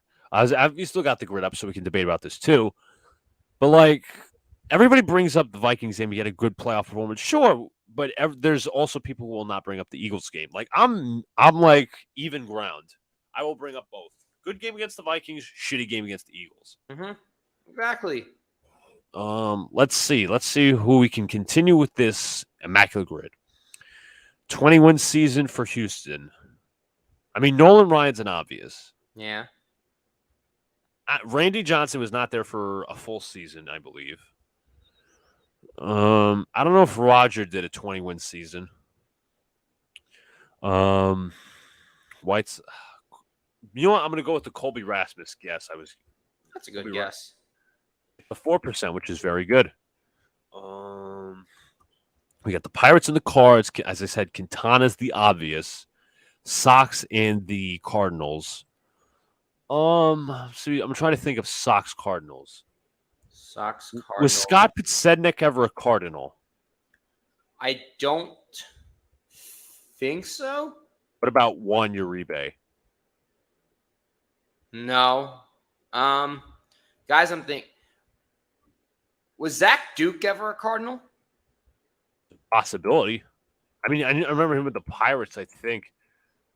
Remember he bounced. Yeah. Okay, that could be an option. He played for the Whites. He also played for the Pirates. So again, you could fill in either or. John, pick White Sox or Pirates. You could do either both. I feel like the Cardinals, just because I feel like he's more known in the Pirates. Okay.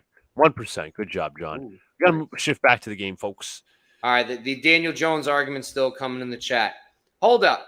I understand he made playoffs. He didn't have the greatest weapons. But if you're a great quarterback, you overcome that. You do. Ace hit to right field. This will be in front of Stanton. Enough of this Run. weapons argument. Nice hitting by Riley there to go on the opposite field.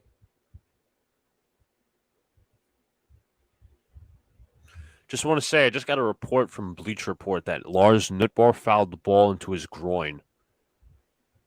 What? Oh, yep. My God. That's got to be. Hit that like button and grab a beer. Thanks, Shane. Thanks, Shane. Drink whatever you guys please. Irresponsibly.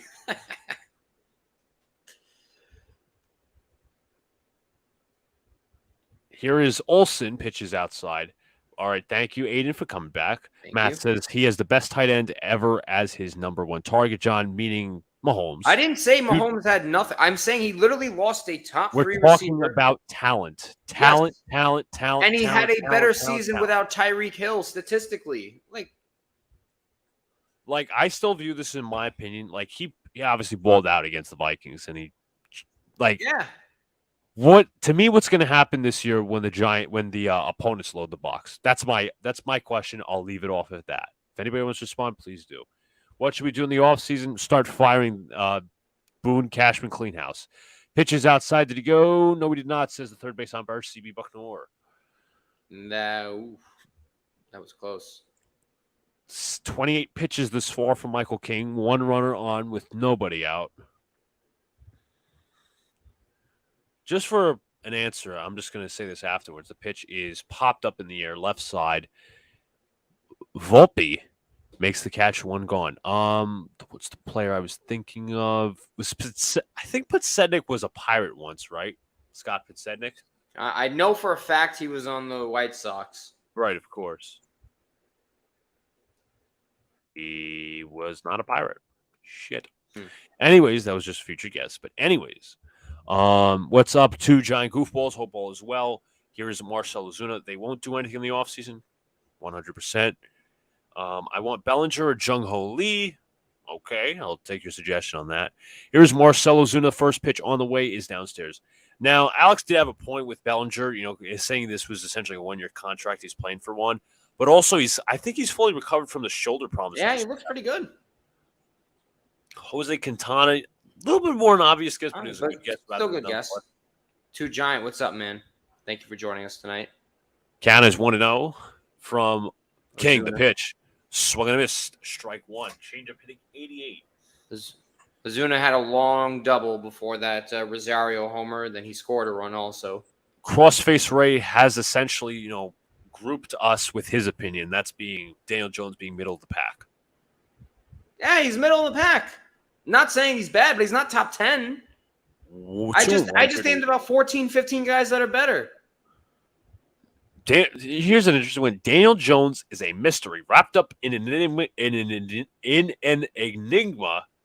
Try saying that a couple times. Smothered in secret sauce. Because hold up, some of the numbers here ain't that special. Okay, first off, here's the last 3 seasons of touchdown passes: 11, 10, 15. Not good. Also, has never thrown for more than 3,500 yards in his career. Not good. Ozuna grounds to second. Torres to Volpe, and that will end the inning.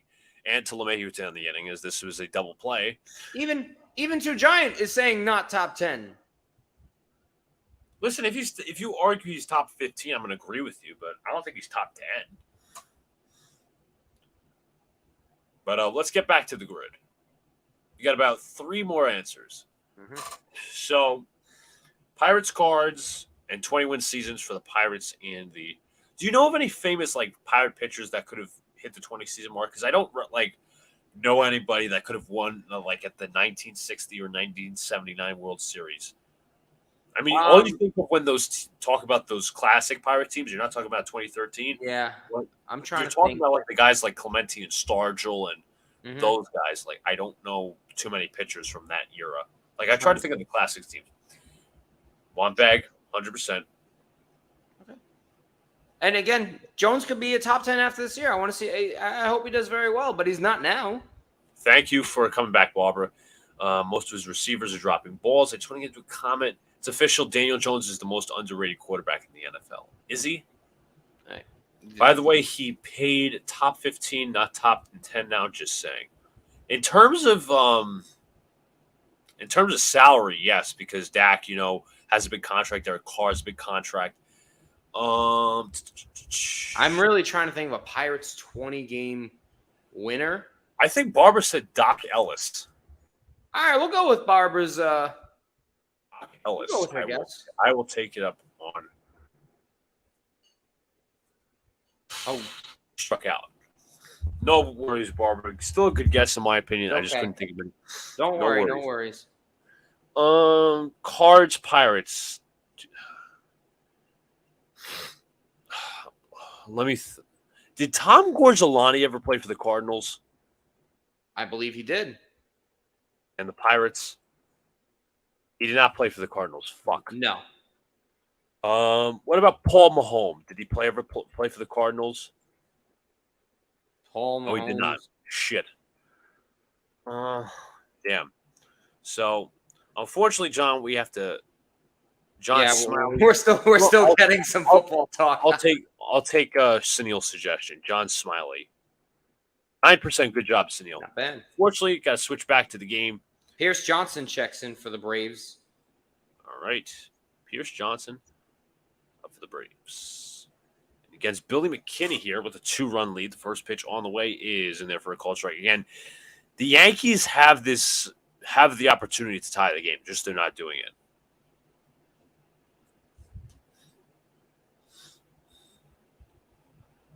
Count is 0-1. The pitch. 1-1. But Eli, what you just mentioned about Dak, doesn't that further prove our point that you can have all the weapons but not succeed? That's the same thing with Kirk Cousins, though. It comes down to Hold up. Matt Riley says, so does Rodgers suck because he was terrible last year with bad weapons. Jones had more yards than him. Dak, Lamar, and Murray, all those guys are apparently better than him. They are better than him, number one. Number two, Rodgers was hurt. Number three, Aaron Rodgers. Never had a receiver drafted in the first round. Never. Ever. His career. Still overcame it. Again, overcoming, adversity, in my opinion.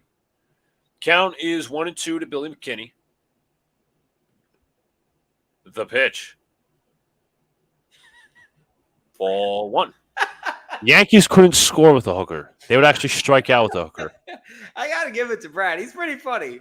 I'm starting that comment. That's hysterical, Brad. Count is 2-2. From Johnson, the pitch. Call! Strike 3.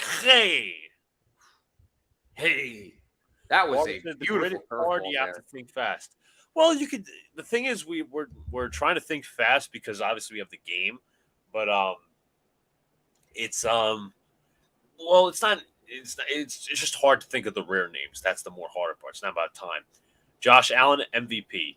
Rodgers, a 2-time. No, he's not even a 2-time. He's a 4. MVP. 4. It's not even a debate. Rodgers, Jones better than Rodgers. That's hysterical. I'm going to laugh when Daniel Jones proves everyone wrong. Listen, you can call us out on it at the end of the season. We still have to have it seen. But you're literally saying he is now. He's not now. He's not top 10. He's not. Maybe around top 15, but he's not top 10. Top 15 again. Top 15 isn't bad, but again, he's not. To me, he's just not top 10. He's not. Oh yeah, Aiden, I agree with you. The Yankees are probably gonna get swept tonight. I think Aiden's like every other Yankee fan. He's ready to throw in the towel. As a Giants fan, Dimes is around 13, maybe. That's a fair guess, honestly. 13? 14, 15, around that. That's fine. And we're not saying that's good. That's upper. We're not saying it's terrible, but we're just saying, like, in general, that's what it is. Volpe with an 0-1 count here against Pierce Johnson.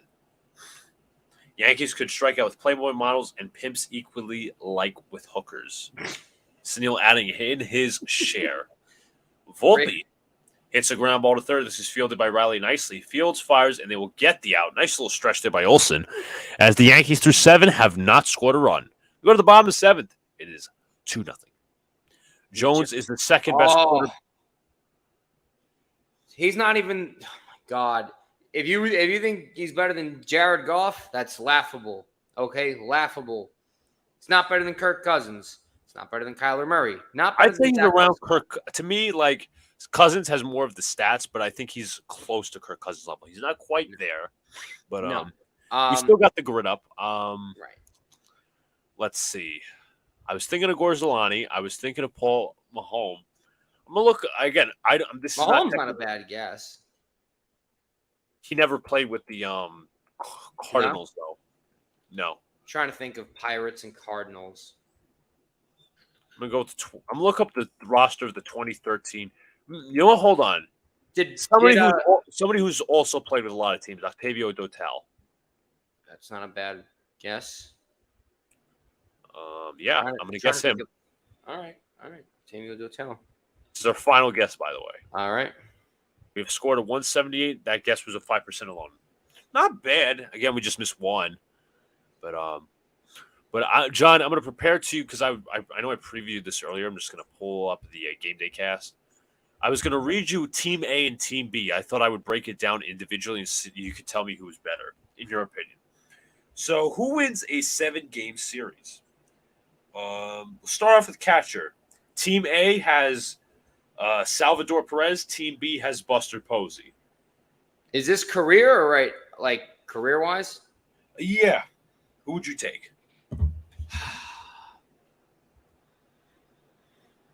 Can I look at their numbers really quick, or do I have to like put a spot on? You could pass. I guess you want to pass it by. No, I don't want. I just want to like.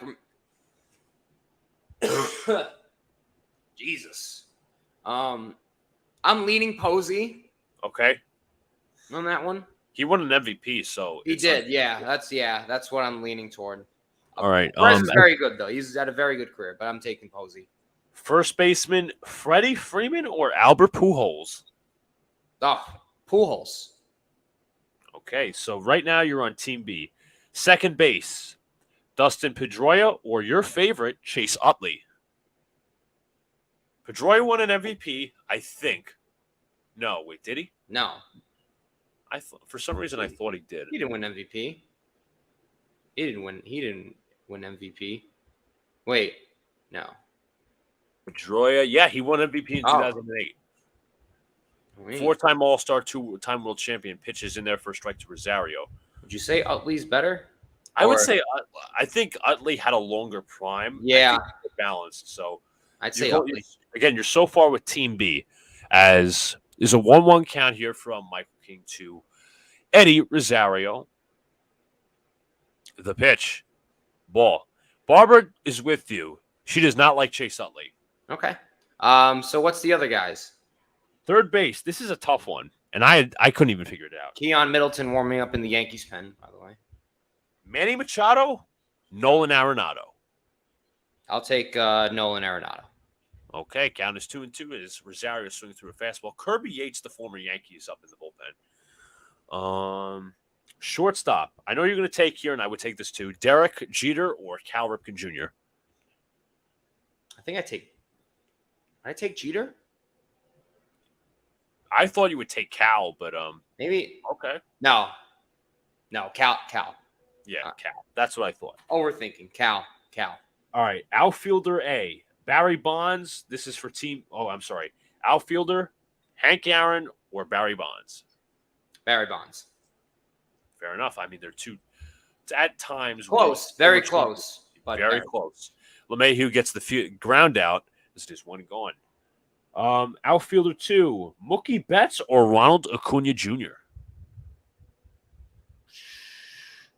Acuna still has a ways to go, in my opinion. I would take Acuna. When I say ways to go, I mean he still has a lot of prime left.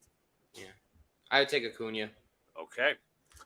Vladimir Guerrero Sr. or Tony Gwynn Jr. Tony Gwynn Jr. Tony Gwynn, just regular Tony Gwynn. Tony Gwynn. Okay. DH. David Ortiz, Big Papi, as this pitch is outside. Counters want to know. Or Shohei Ohtani. I would take Ohtani just because he can pitch too. I guess. This is for just regular designated hitter. Yeah. D'Arnaud breaks his bat, and it goes right to Torres, 2 gone. And we're going to go through the pitchers now. 2 former teammates, Randy Johnson or Kurt Schilling. I think I'm going to go Randy here. I would go Randy too. All right. That is the first time you've selected Team A. Okay. Clayton Kershaw, Justin Verlander.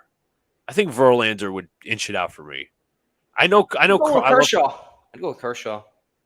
Okay, so you also go with Team A on that one. Is this pitch to Orlando Arcia is batted foul. Pitcher 3, Greg Maddux, Pedro Martinez. By a hair, I would take Maddux. Okay, another selection for Team A. Count is 0-1 to Arcia. I'll get to the next by a hair. That one's category. Because I love Arcia hits this one into left field. Going back to at least the warning track is McKinney. He'll make the catch. We'll end the inning. No runs, no hits, no errors. We go to the top of the 8th. It is 2-0 Braves. Pitcher 4, Roy Halladay, Nolan Ryan. I think I know who you're going to go with here. Nolan Ryan. And a battle between, let me look up this guy's nickname because I thought I would just do that. This is the closer battle. Okay. And I think you probably know who it's between. We've got Trevor Hoffman versus the Sandman, Mariano Rivera. So most likely you've went with Team B for most, except the starting pitching aspect. Mm-hmm. And closer you went with Mo, Team B. Yeah. Barbara says Tom Seaver. I would take Tom Seaver any day. Of course. I see a lot of people in this chat saying that Team B's pretty much better, and I would have to agree with I agree. Team B. It's not like Team A's slouch, but Team B might clear. All right. Thank you guys once again. It is 9:10 p.m. here on the East Coast. Like to thank you all for coming out. I know the Yankees are losing, but it's just entertainment while we have it. So appreciate you guys for the support.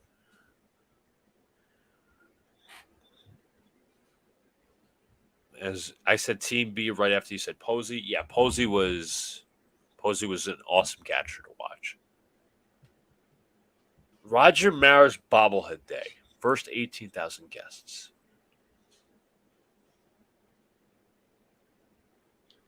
What day is that? August 18th, the day before my birthday. As they're looking at Yankee Braves, Brian McCann, Mark Teixeira, Clete Boyer. Very much remember Brian McCann in Yankee uniform. Andrew Jones, who was DH with the Yankees. Jarrett Wright is not a name you want to remember.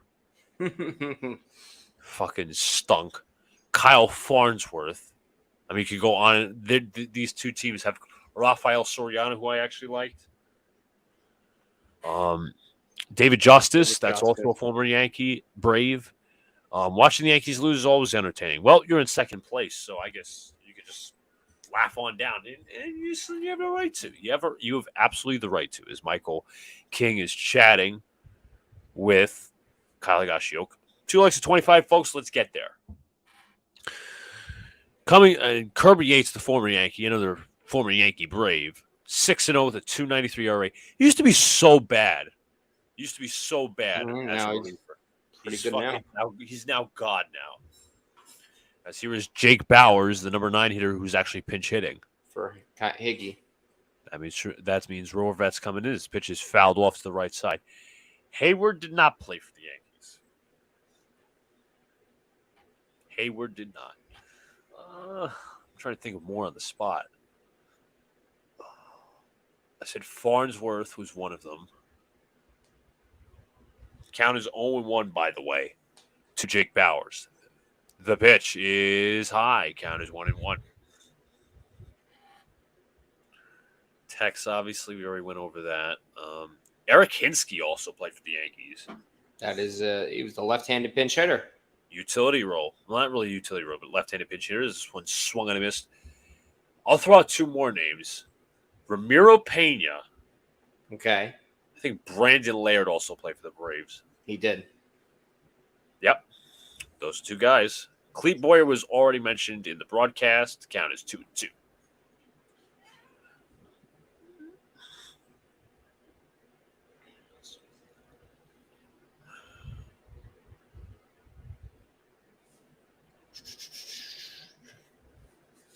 It's been a pretty uneventful game so far, other than the Rosario homer. Fly ball on the right. This is going to be right center, caught by Michael Harris. 1 gone. Clete Boyer's 1. I'm sure there's more. Again, I'm trying to think off the top of my head. Is DJ LeMahieu's up at the plate? Yankees, Braves, guys that McCann, we said. Yeah. Tex, we already said. Cervelli, too. Francisco Cervelli. Don't forget the legend. Legend himself, Francisco Cervelli. Pitch from Yates is lined right at Arcia. 2 gone. These at-bats are just uneventful as fuck. Jesus. Gary Sheffield. That's a good one. Yeah, Sheffield, yeah. He was actually right. He was with the Braves before he literally signed with the Yankees. And Gordon Beckham was a Yankee too, right? I don't think so. Was he not? No? No. Maybe I'm incorrect on that one. As they're going to... Don't know what's going on. I guess they're just trying to dig up home plate. Or just get the dirt off it. It would be fun if you guys stream an NFL game.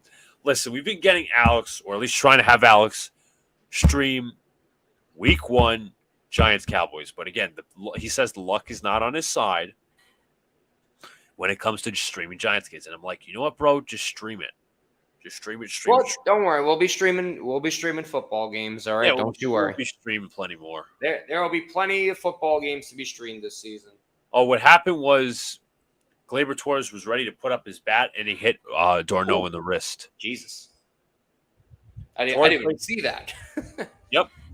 Torre played for the Braves, managed the Yankees. I think he also he didn't manage the Braves.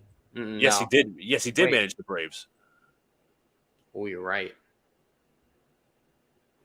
Crossface right, I am a Notre Dame fan, and I will say I'm very open much to the idea. I'm Irish, so the Fighting Irish. Yes, Fighting Irish. Even though they've been crap for the past 2 years, I hope this year's somewhat better. 2-1 to Gleyber Torres. The pitch is swung on a high fly ball foul. Speaking of Eric Hinsey, I never realized it until his recent stay with the Mets, but he looks like Danny from King of Queens. Barbara also likes Notre Dame. Awesome. Low Temps gives his record predictions. Jets 11-6, Giants 10-7. All right. I could live with that, but I want to win the division. But that's my own greed. He struck him out. I mean, that pitch was right down the middle. What are we doing? That was a meatball. Right down the middle. Strike 3 call. That'll end the inning as 1-2-3 inning. We go to the bottom of the 8th. Goodness. God damn, this has been horrible.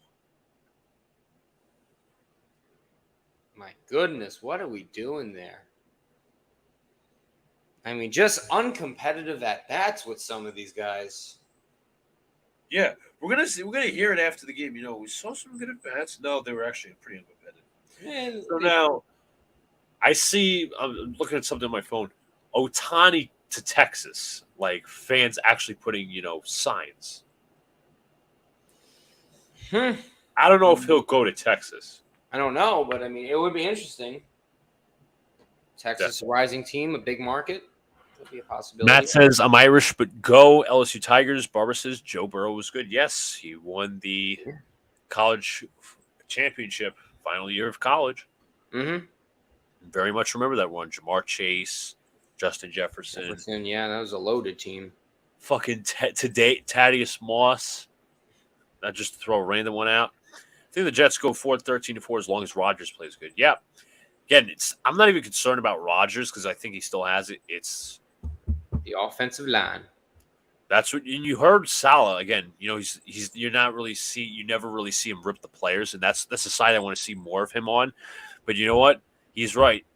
If you could have a Hall of Fame quarterback, you could have two $10 million receivers and Corey Davis, Allen Lazard. You could have the offensive rookie of the year. It doesn't mean shit if you have no offensive line.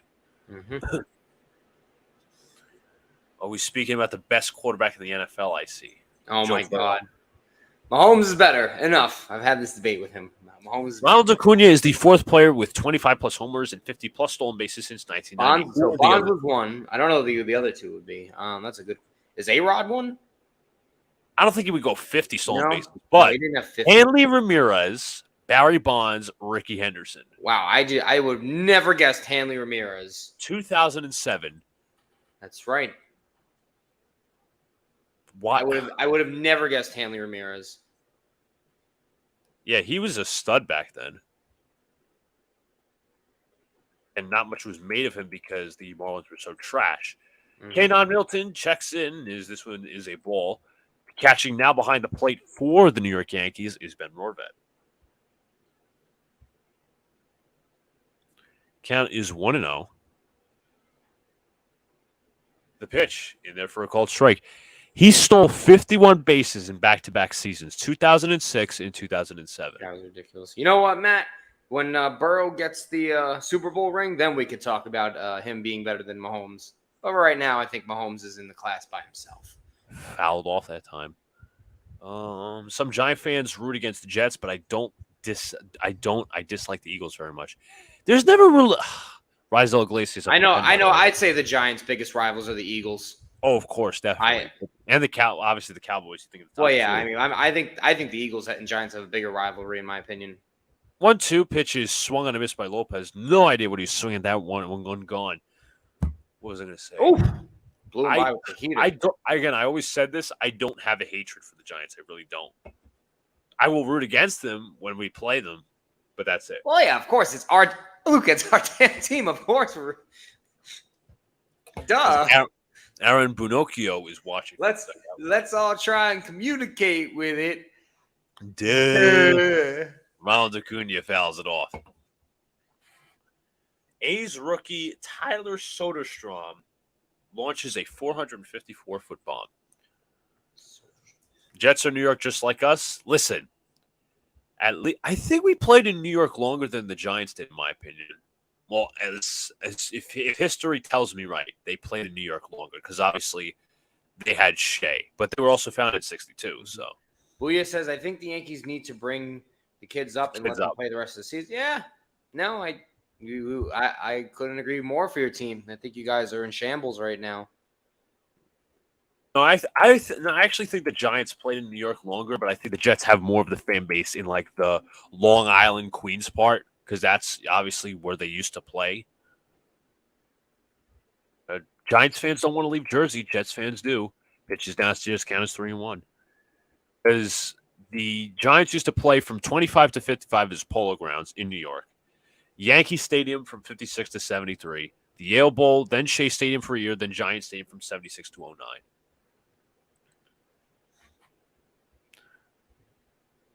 This one is fair, right to IKF. Fields fires. They do get the speedy Acuna two-gun. Yes, I did see that. I just realized that they did play in Yankee Stadium as I covered it. Yankees and Mets both do something the same, not develop prospects correctly or even at all. I just noticed John has a Jets shirt on. Well, actually, it's actually kind of a goof shirt, I guess I'll call it. Yeah, it's a goof shirt. This was given as a gift. And it reads, New York Jets, so close but never finish. I actually sent one of those to Joe, our buddy Joe Cat, and he says he loves the shirt. It is funny. Count is 0-1. The pitch to Michael Harris. The pitch is grounded foul. The New York Jets and my team have been the most disappointing team in the modern era so far in my lifetime right now. I mean, they haven't made the playoffs since I was 7. I'm turning 20 on. I'm turning 20 on Saturday. Since I was 9 years old. Oh my god! She says it's cute. Yeah, it's a cute shirt. Count is 0-2. The pitch on the way to Harris. Swung on a chop foul.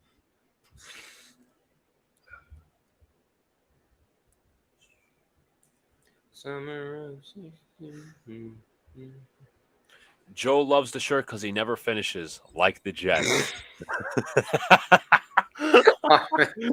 Harmon, I'm starring that comment. Starring it. What am I going to do? I can't believe he made you read it regularly.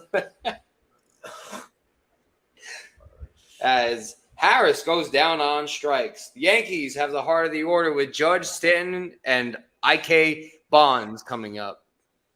Nobody can be worse than the Lions, Crossface Ray says. Well, the Lions actually made it to the playoffs not once, but twice in the last 10 years. It was maybe 3 times. 2016 when they went to the wild card game against the Seahawks. 2014 when they infamous non-call pass interference. Yep. Barbara, happy ending. Nice. No, Yankees are about to be under 500. Armin says, I say that with love. Of course, you're good buddies with Joe. No, we know. Yankees are 3 outs away from doing something for the first times in all of our lives, being under 500 for this late in the season. Matt, you are right on. I mean, I remember when the Yankees started 9-17 in 2016, but this is a whole nother level of bad. Lions have MCDC. They're the brand new Lions. Crossface races, break out the room. You know what? I got to tell you. We'll get to do the sweep dance if that's the case. Sweet.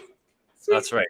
60 and 61. But I have actually a story. It's my dentist who I consider like family because my mom's went to him for over like 20 years plus. I call him Uncle Andre. He long ago, I was a Yankee fan, but I wasn't like, I watched the team daily. I wasn't like super knowledgeable as I am now. But he did warn me a long time ago that the Steinbrenners, Hank and Hal, were never going to be the same as George, and this organization would never be the same. And I'm like, I never brought it up to this day to say, you know what, dude, you know what, you were right. You were right, and I'm sure he'll be amazed that I remember that, but I do remember that. It's an amazing stat. I have the Yankees finishing if they finish 72 18 games under 500. That would be so bad. So bad. Complete blowouts. You see, 11-3, 5-0. I mean, it's not as bad as 21-3, but we're gonna get our ass kicked. As Rizal Iglesias is on the mound. 22 out of 24 this season, 3-4 with a 3.19 ERA, 48 strikeouts, and 36 2/3 innings. As Aaron Judge, the captain, will lead it off. I got to tell you something. I felt bad for this guy on Twitter. He follows me. He and I interact a lot. His name is Rob. He wrote out a tweet. I think it was last night or the night before. Talking about the Yankees not caring because they had guys laughing on the bench. And people went after him for that, and I have no clue why. What? How? What? Whatever. As Aaron Judge takes. Listen, there's some clueless Yankee fans out there. To be fair, not you guys, but Since again, 2017, only 2 closers have more saves than Iglesias: Kenley Jansen and Edwin Diaz. Used to be Edluz Diaz, but he's now Edwin Diaz. Hey, when Edwin Diaz is in, No. I said he's now Edwin Diaz. No, I know. Now he is. I didn't like him at first, but then Judge down the left field line was foul. Notre Dame opens up in Ireland. Yes, they play the Navy, I believe, out in Ireland. This was the Dublin series. I was believed delayed a few years because of COVID. Just going to double check with you. But LI's prediction: I have Judge hitting a single, Stanton Crowley into a double play, and IKF with a ground out to Arcia. Let's see if that holds true. All right, I'm going to bookmark that, actually. I'm going to start that tweet. 1-2, Judge swings and misses. So that's... All right. Well... You tried, Li. You tried. Nope. Diaz was throwing off the mound today. Was he, John? He's been starting to practice, but also they're cautious. Personally, I don't want him to pitch this year. Give him you shouldn't, in my opinion. Give him not especially with a waste year. Don't even entertain that. He's someone good for next year. Obviously, best closer in the game, right? When he was held, by far. Most unhittable closer in the game last year. Oh, 100% better than Clay Holmes. Yeah, I would tell you that easily. I remember there was an argument that some Yankee fans had with me saying that Clay Holmes is better than Edwin Diaz. I'm like, okay, you're smoking, buddy. Clay Holmes took a steep fall. At least Diaz was consistent. Mm-hmm. I am a Ohio State fan, but I can't wait for the Notre Dame game. Interesting. I don't think we play Ohio State this year. I could be wrong though. Yes, we do. September 23rd. My mistake. Oh. 2-1, the pitch on the way. Grounded to the right side. This is fielded and fires over 2-gun. The Yankees are... John, how many more outs until we finish under 500? One more out. In how many years? I'm sorry. Not even finish under 500, but go under 500 this late in the season. Diaz is the best closer since Mo. I don't care. Chapman had his era of dominance, but he just threw fucking fast. Mm-hmm. If he was out of control. Diaz's movement on his fastball is ridiculous. And then he's got finesse to it. That's what I'll give him credit for. Barber says the trumpet was way cool. I agree. I like the trumpet.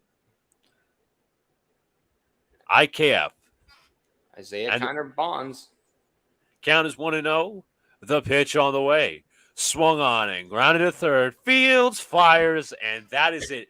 The New York Yankees are under 500 after getting swept by the elite Atlanta Braves. This is the first time they've been under 500 late this season, or close to 500 late in the season, should I say, since 1995. So, John, while we have the score, I'll remove the scoreboard real quick. I'm going to try to fix up the format here. Sorry, I'm doing the Braves celebratory to you guys. I hate the Braves. To be fair, you hate the Braves, so. Oh, we got a helicopter. All right, very nice. Boy. I get a chance to hear it, but I might play it. Just give me a second. I just got to figure out this formatting. Give me 1 second.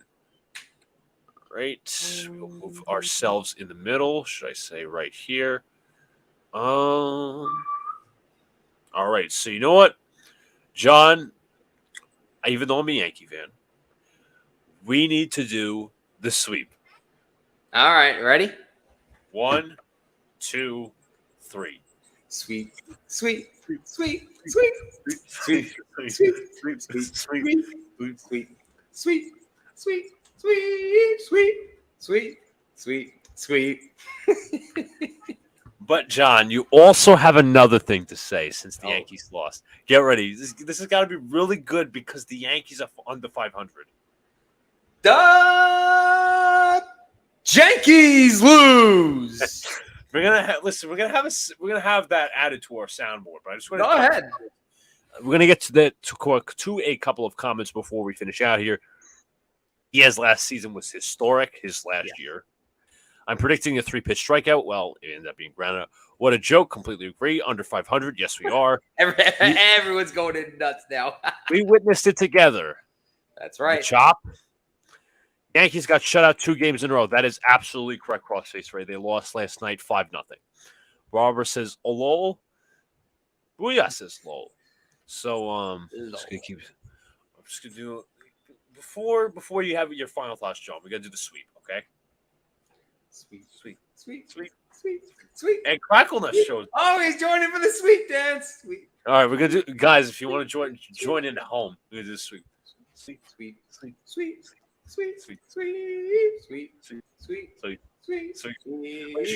got swept by the Braves, right? So we can do it together. Sweet. That's right. Sweet.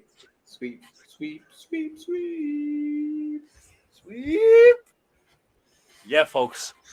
Under 500 for the first time, I should say late in the season since like 95. Fuck the sweep dance, Cracklenut says.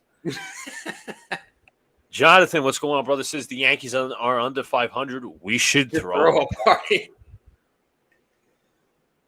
I hope the Yankees don't win another game this season. Well, let's check the record. It would be, what are they, 60 and 61 right now?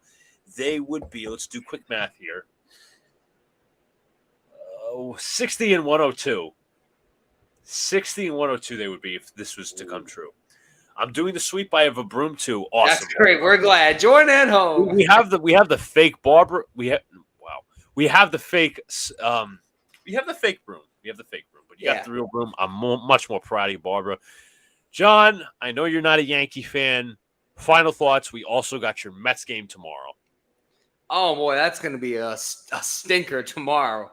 But nevertheless, I do have fun on the stream at least. That's the good thing about this. You know, we know the Yankees are garbage. We know the Mets will be garbage tomorrow. But at least we had fun on the stream. You know, what did we learn today? The Yankees cannot hit for their life, okay? They are absolutely putrid. They're lifeless. Right. But again, thank you guys for joining us tonight. Again, we appreciate all the love and support that we get from y'all. And don't worry, there's a lot more content, all right? So especially with football season, which we all can't wait for. I love doing the football debates with you guys. I don't care about the takes, but we'll definitely have a lot more content coming the way. So I hope we do what the Mets do best, lose to the Braves. I mean, the Braves have been the Mets' daddy for how long? Not too long. It's late, Luca, no problem. This is a glorious day, especially for the Rays fan. Tomorrow, we see another feeble team attempt to perform. Yes. Who's pitching for the Mets tomorrow, can I ask? I got to look that up, actually. Hold up. I got to Sweet. I know hold it. I know McGill pitched today. I know Peterson was the day before. Tomorrow, let's see. Excuse me. Let's go to probable pitchers. If this thing would like to load. Tomorrow, the pitching matchup. We have Quintana pitching. Okay, he's not garbage, but we don't score for him against Adam Wainwright. Oh, great. All right. Wainwright he's been garbage this year, right? Because he's essentially he's just old. He probably should have retired last year. But anyways, love to look for the future. Yes, I'll tell Alex. You said hi, Barbara. The Braves are New York daddy, Quintana. But guys, final thoughts on my end. The Yankees are a terrible team. No, not even terrible. They're just putrid. This is probably the worst Yankee team I ever watched. Worse than the 2013 team, which was putrid. I had to watch Lyle Overbay, Travis Hafner, Kevin Euclid, David Adams. Name them, Luca. Go ahead. Think of all the names. Cesar Cabral. Pineda was not on the team yet because he was, I think, suspended. Adam Warren is a starting pitcher. Chris Stewart. Phil Hughes. Phil Hughes was terrible that year. The Yankees haven't let him go after the season. there were some solid Yankees like Ichiro and Hiroki Kuroda, but the team was injured to hell. We had a past his prime Vernon Wells, but that team was terrible. The 2014 team was terrible too. Was Chris Carter on those teams? Well, Chris Carter was 2017 when we actually made the playoffs. Cashman is going away. I hope so, but again, hope. You know what? Time to bring up the Robert Saleh quote, and it is an excellent quote, may I add. You know, I understand, he's the quote guru, I guess you want to call him. He's, as Joe Cat calls him. Cracklenuts says Reed Brignac. God, him. I haven't heard that name in a long time. But I got to say this, talking about, what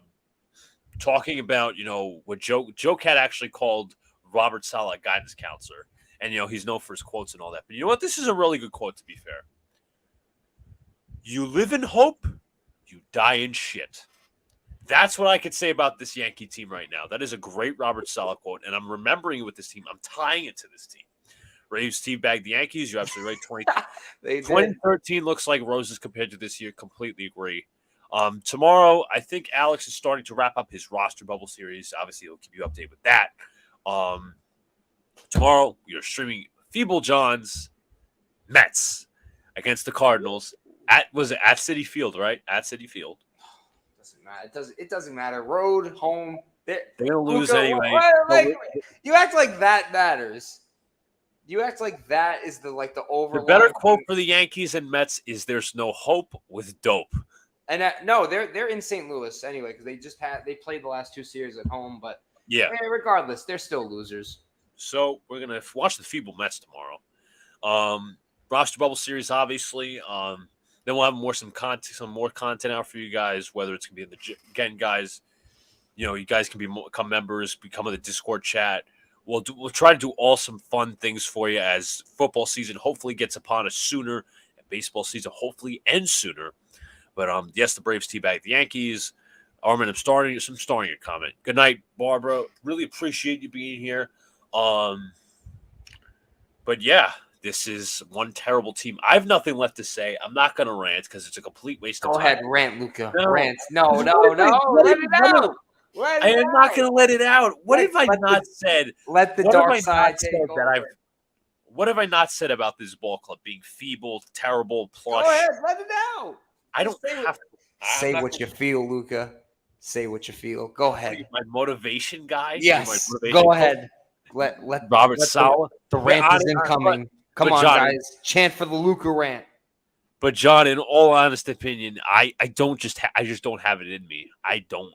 Because it's watching the same shit every year. Are you looking? The Yankees are that comment, too. But what do I else? Again, this is like a serious point to all. This is like serious all point. Like, what else have I not said about the Yankees? No, I'm just saying. Say what you feel. No, I know, but I'm saying what I feel right now. It's like, what have I supposed to be therapeutic? What have I not said already that has already been said to about the Yankees? No, you've said everything. I'm just saying. Anything else you want to add? I know. There's nothing else I can add really, but the one thing I can add is thank you all for coming to the chat on this Wednesday night. I'll be at Jets training camp tomorrow with Alex and a good buddy of ours, Sean. Obviously, an old big boys in the Big Apple podcast co-host, but I get to enjoy. First of all, it's an off day for the Yankees. We get to enjoy making fun of John's feeble Mets, but also I get to go to Jets training camp. I know it's going to be early as hell in the morning, but you know what? I get to enjoy it. Some former Jets will be there. It's all good. You guys, I'm sure, have some great things to do at home and whatnot. But regardless, thank you all for joining us on this Wednesday night. Yankees remain plush. The Mets remain feeble. Tomorrow, we'll see you guys for the Mets stream. Peace out.